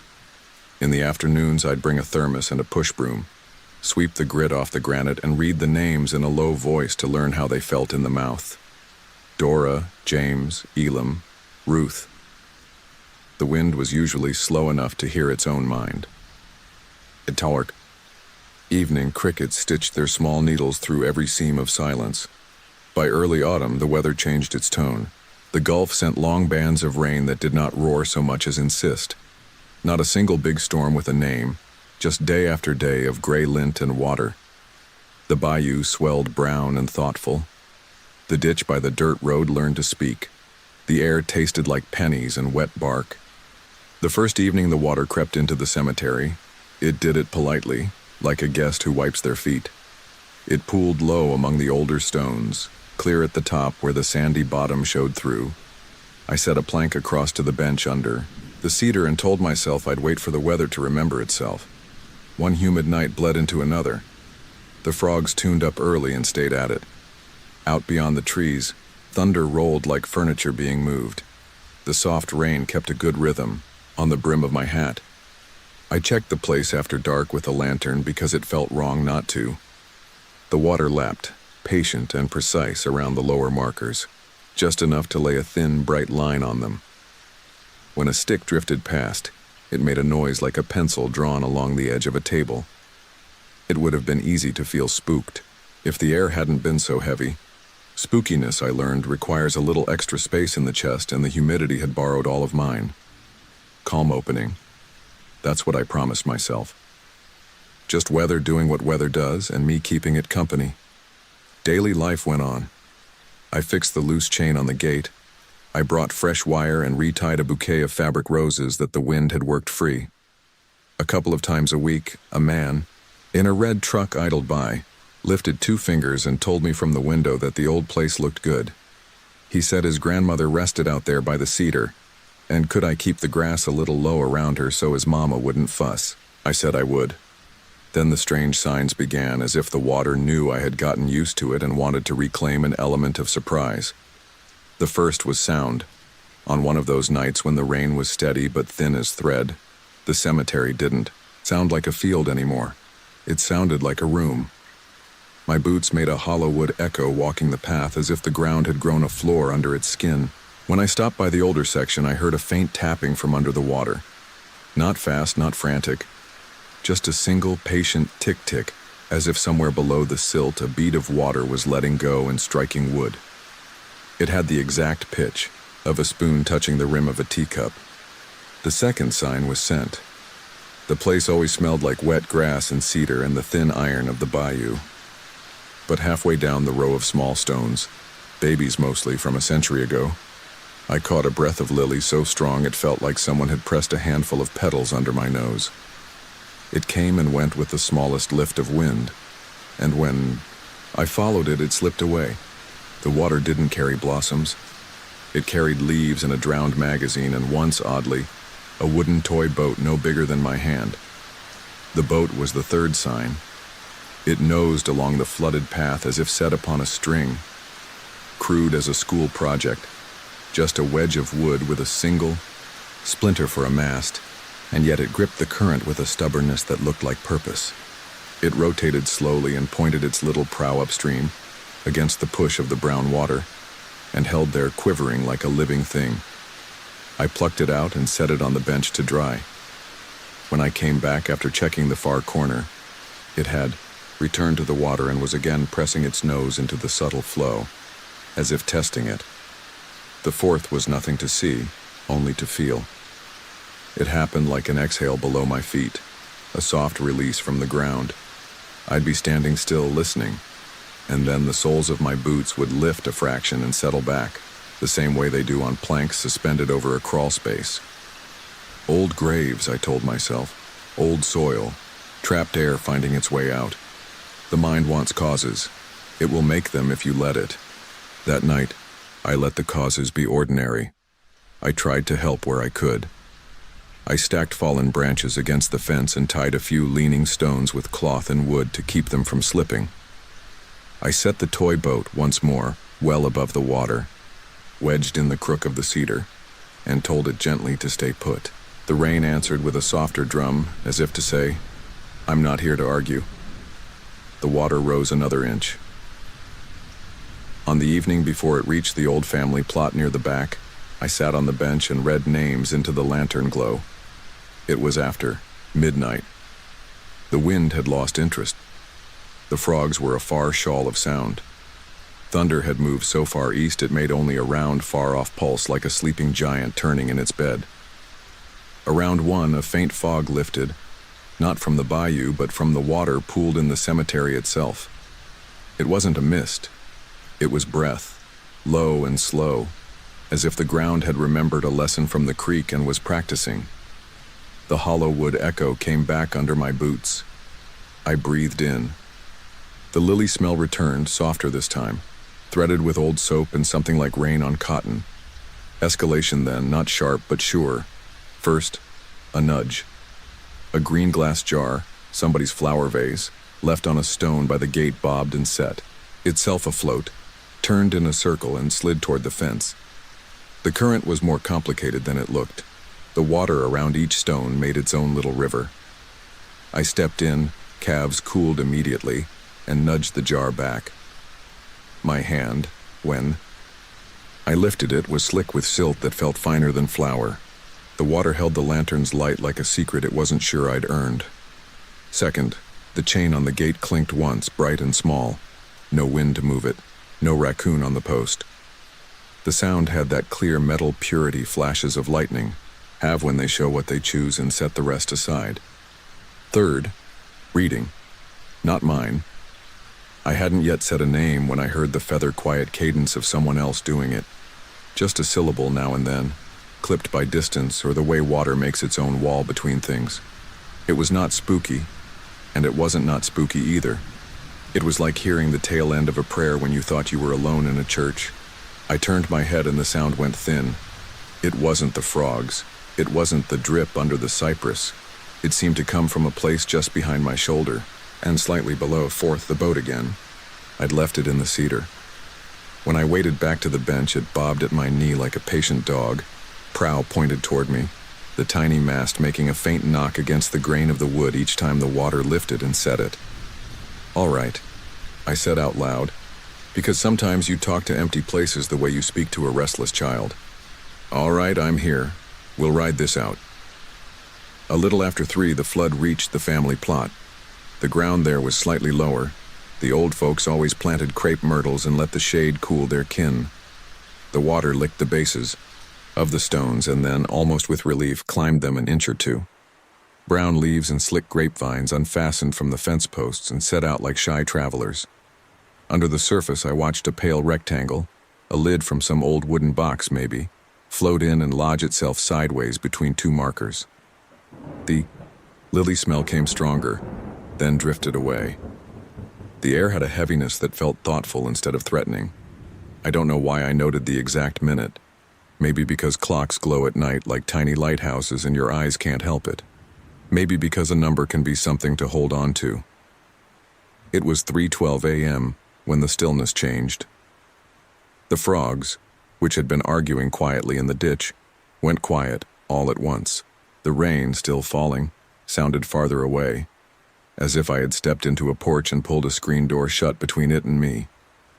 The hollow echo underfoot deepened, and from the far corner, where the oldest stones had tilted long before the flood, a hush moved. No shape, just a pressure like the cool that comes into a room before dawn. I raised the lantern, but I already knew light wouldn't show me what was happening. It wasn't a thing to see. It was a thing to understand, like the way a word you've heard all your life can suddenly mean more in a certain mouth. The hush reached the bench and paused. I felt it against my shins, a temperature change that had weight. The toy boat leaned into it and steadied. The chain at the gate clicked once more, as if something was making sure it was fastened. I said, maybe ridiculous, maybe exactly right. I'll sit with you. The hush did not break. It accepted.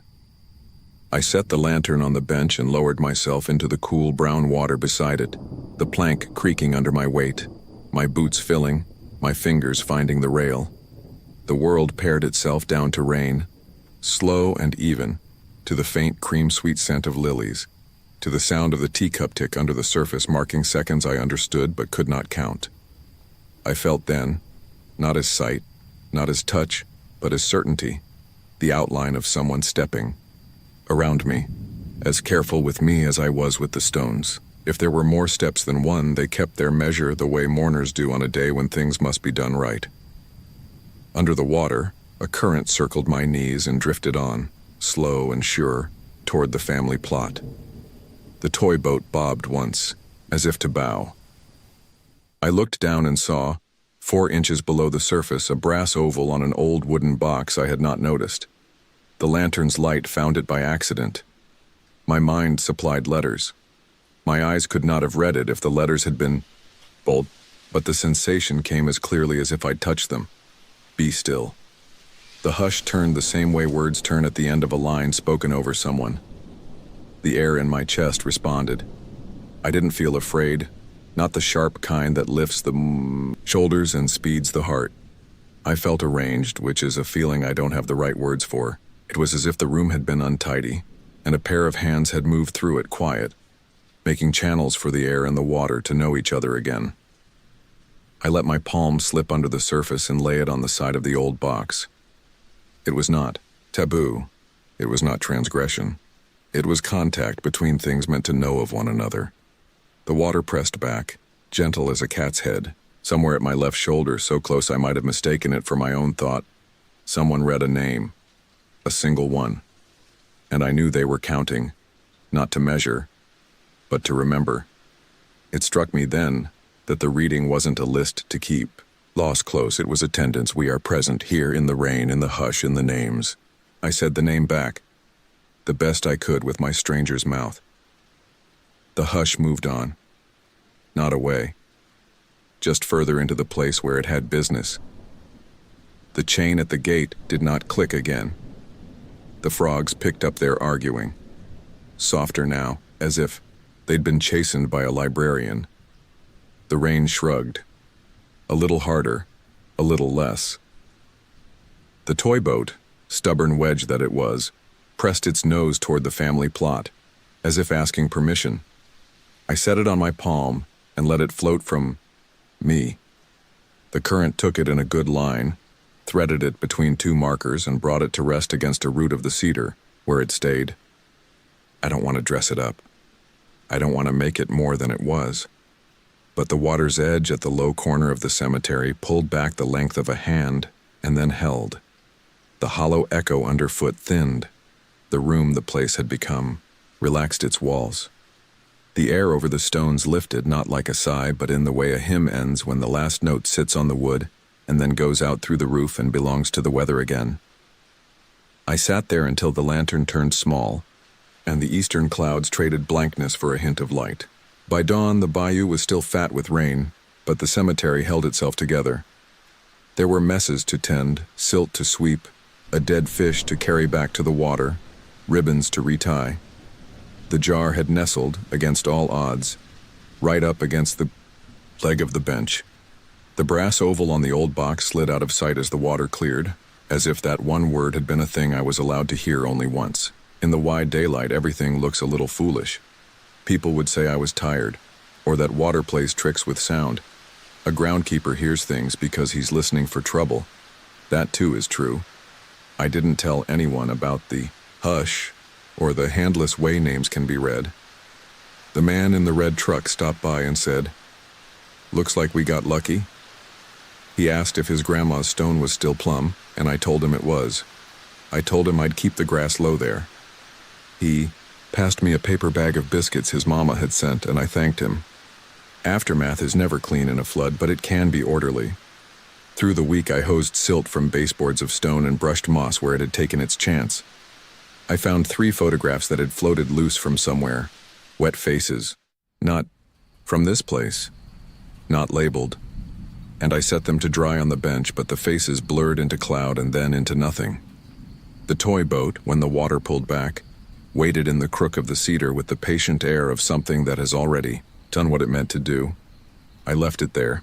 It's there still, I think, unless a child took it and gave it a better story. Sometimes on quiet afternoons I go out and sit. Not because I need to fix anything, but because the sound of the breeze in the cedar is the right size for thinking. The lily smell visits on certain days in a way that has nothing to do with what is planted where. If a storm band comes through, I'll check the gate chain by habit, listen for the hollow echo by habit, and read names. I read them the way I'd call roll in a room full of people I like. Clear, steady, so each one gets its own space.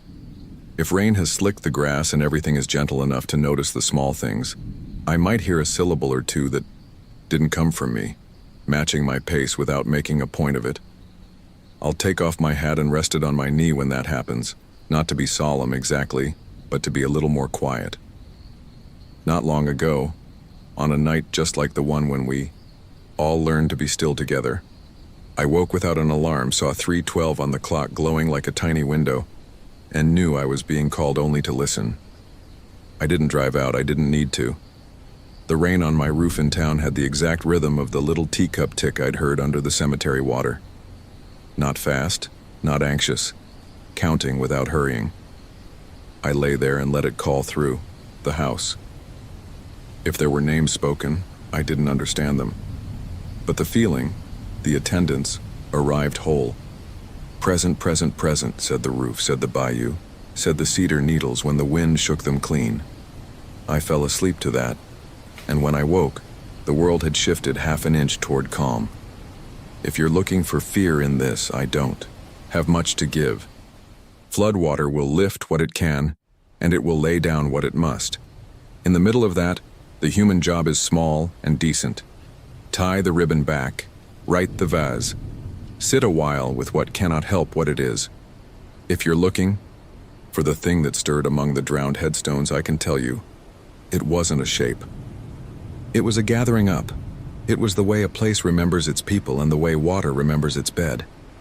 I was only the person there to keep watch while they spoke softly to one another. Every now and then I'll be sweeping sand from a stone, and the texture of the bristles on granite will be so like rain on a brim that I'll pause and listen, in case the reading starts. If it doesn't, I go on with my chores. If it does, I go slower. Either way, I'm content to be the pair of awake eyes that happens to be there. When the weather carries the lily sweet in on a south wind through the oaks, I don't try to find its route. I let it pass and leave a little behind. And if the toy boat rides out across a shallow puddle after a sudden shower and noses itself stubbornly into the trickle that heads toward the old family plot, I let it go. It knows the way. I know enough to keep the path clear. Sometimes when I lock the gate at dusk and the chain gives that neat little click, the sound goes off like a bell in a small church. I don't bow my head. I do what the bell suggests. I pay attention. The stones cool. The bayou talks to itself, never finished. The crickets take up their thread. And far out, under all of it, there is the memory of a hush. If you stand long enough, the hush will notice you back. It won't ask you for anything but time and a good ear, which is about all I have and about all I need.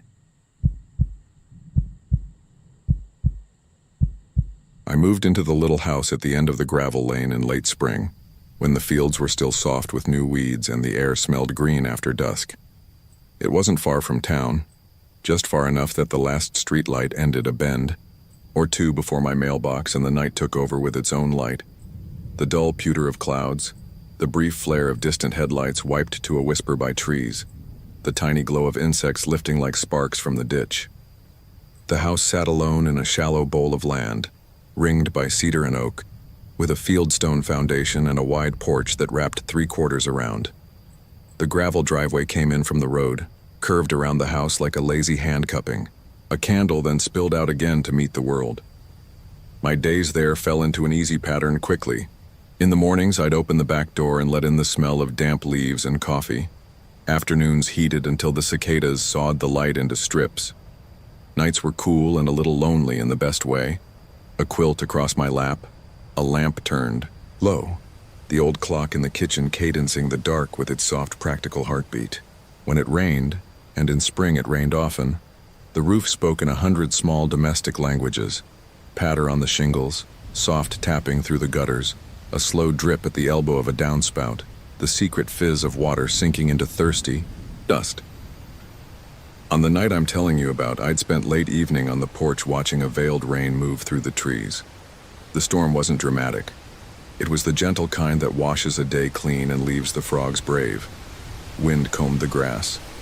The crickets tuned themselves to a lower key, as if someone had put a palm on their backs. By midnight, the rain had steadied into a fine, thinning curtain.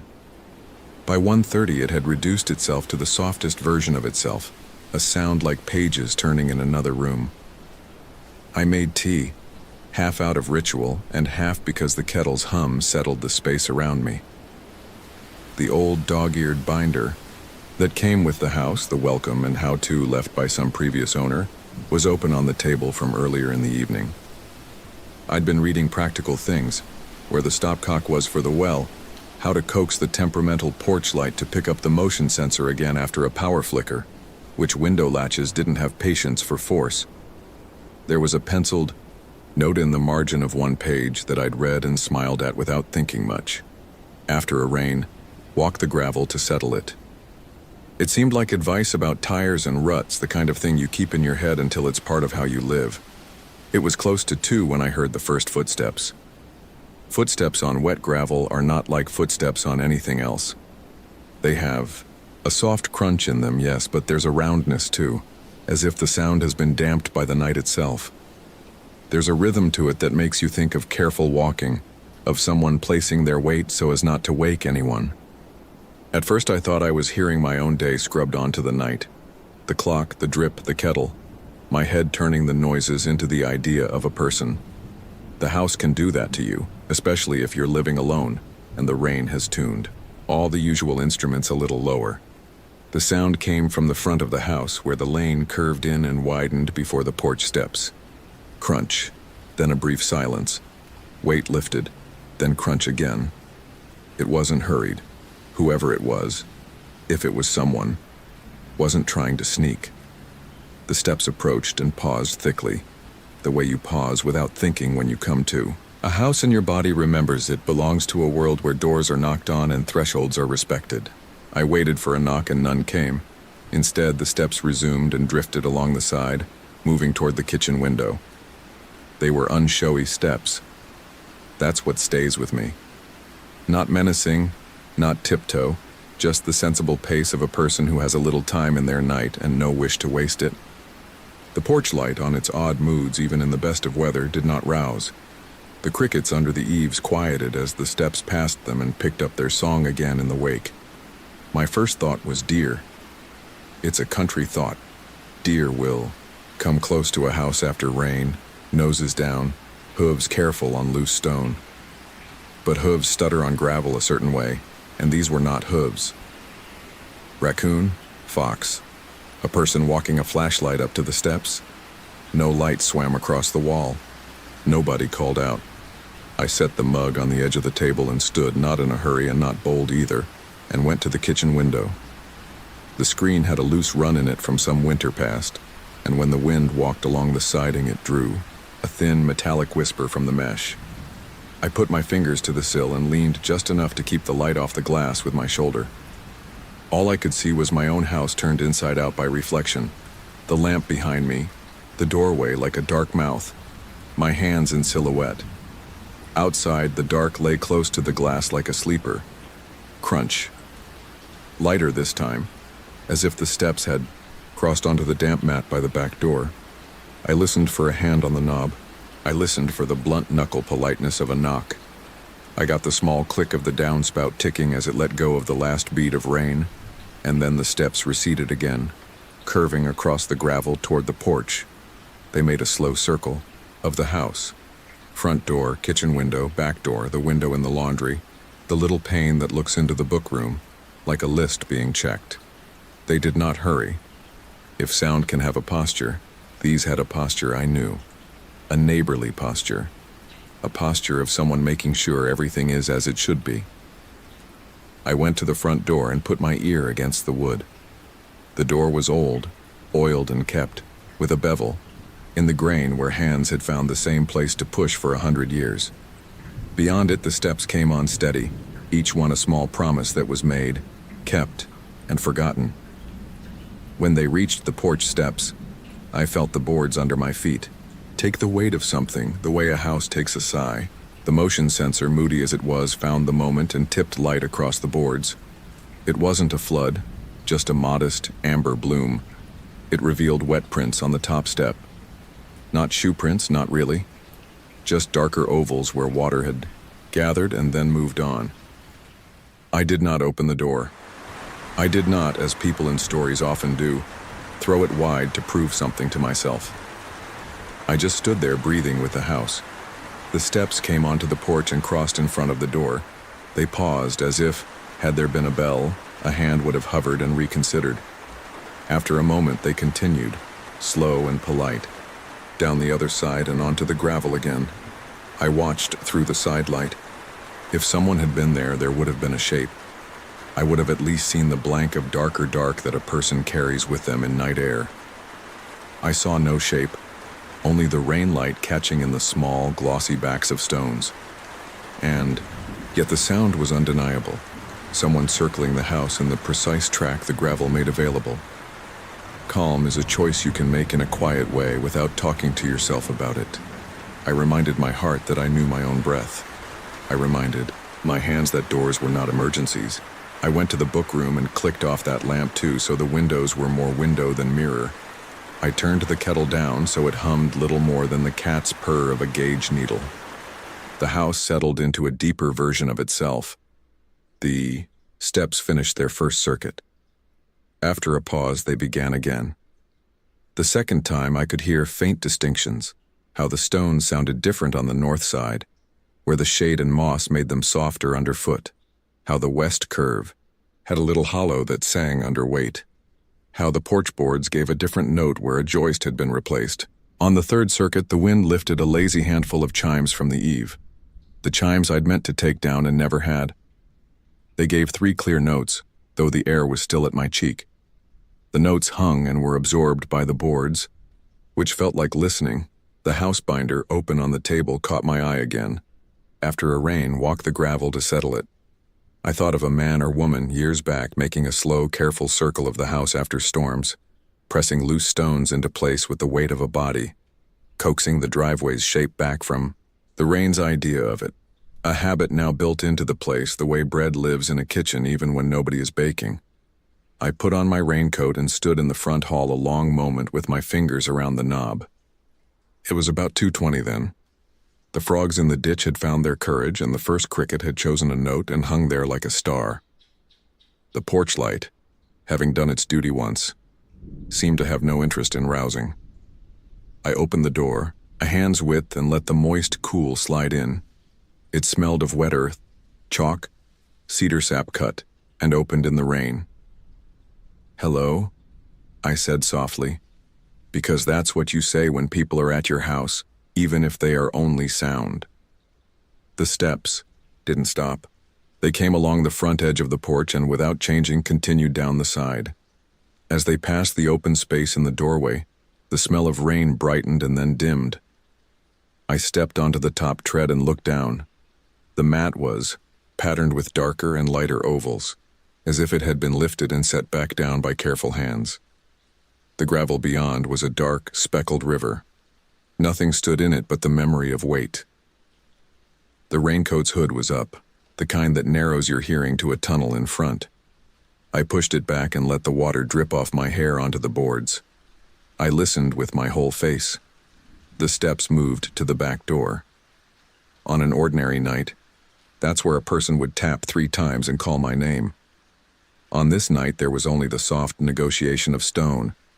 I followed, slow, not quite keeping pace, maybe half a house behind whatever was walking. At the kitchen window, I rested, my hand on the sill from the outside, and felt the coolness of it soak my palm. Inside, the lamp dimmed and brightened with the cloud's mood. A moth tested the screen with powdery patience. The steps went on, rounding the corner. At the laundry window, a bead of water hung from a spider's web and magnified the porch, rail into a shining upside-down world. In it, for an instant, I thought I saw a figure pass. A trick of the angle, probably. A line of darker night no thicker than my thumb moving through its tiny lens. The bead slid, and the figure slid with it, and both were gone. There's a kind of fear that is a flare, bright, hot, then done. This wasn't that. This was the kind that holds your hand and moves you along at a pace you can manage. I breathed and let the steps set the tempo. I thought of the penciled note again, of the after-storm ritual. It felt suddenly as if I had been given a task, nothing more complicated than keeping someone company at the edge of their work. On the porch again by the front door, the steps paused as before. A small shift of the boards, a breath of cedar. The motion sensor stayed asleep. I waited until the steps moved on, and then I walked a slow, deliberate circuit of my own, placing my feet where the sound seemed to have placed theirs. The stones gave under my weight with the soft gratitude of things being put back how they want to be. By the time I'd rounded the house once, the other steps, if you want to call them that, had moved slightly ahead, as if sorting the path for me. We made 3 rounds like that, the night and I. On each, the house sounded a little truer. The porch board that had been loose found its voice. The downspout stopped its small complaint. The clock inside struck the half hour and was answered by a frog, as if even that needed to be kept in balance. On the last circuit, when I came to the front steps, I found a little arrangement on the top tread that hadn't been there before. 4 small stones, lighter than the others because they had dried faster, set in a neat line. I wish I could tell you they spelled something or formed a sign or meant more than this. They were only themselves selected and placed, but they were undeniably arranged. The rain dwindled to mist, and then to something less than mist. Just cool air on the skin. The gravel, dark and wet, began to show peppered points of paler gray as it dried. The steps, both the ones I made and the ones I listened to, thinned with the night. By 3, the house sounded like a winter coat being shaken out and hung where it belonged. By 3:15, the world was loud again in the small ways it's always been. A nighthawk over the field, a neighbor's faraway door, a truck taking the turn 2 miles up the road with a rumble like summer thunder, though the sky was done with lightning. Inside, I towed off my shoes on the mat and left my coat over the back of the chair to drip, as my mother would have scolded me for doing. The kettle had fallen quiet and cooled. I poured the tea anyway. It had grown dark and overstrong and tasted like leaves. It tasted like patience. I took it to the front room and sat, listening to nothing special for a long time. The clock ticked. A breeze found the gap between the sill and the sash and wrote a small story there. My breath slowed to match it. Somewhere between 3:30 and 4, I slept. Dawn in that house always began with the light bending itself around the cedar trunks and folding into the room so gently it felt like another quilt. I woke to it with the simple pleasure of having done a job. I don't mean that I believed I'd done anything important. I mean the way you feel after mopping a floor or smoothing a sheet, more in balance with the small things that keep your life from shaking loose. The world outside was washed and resigned to the day. The field had taken a breath and held it. Birds practiced. When I stepped onto the porch with my coffee, the 4 pale stones were still lined up on the top tread. They were ordinary. They were not even that pretty. But they were as I had left them, or as they had been left. The gravel all around the house showed faint, even patches where it had settled more firmly. Dark polka dots of damp, slow to fade where weight had pressed it back together. If I convinced myself, I could imagine those patches doing what the sound had done, circling, patient, thorough. I walked the curve in daylight. It had the contentment underfoot that fresh broomed paths sometimes carry. In the soft place on the west side, I saw a sole print that could have been mine, the heel deep, the toe shallow. In the shady north there was nothing, as if that side had kept a secret.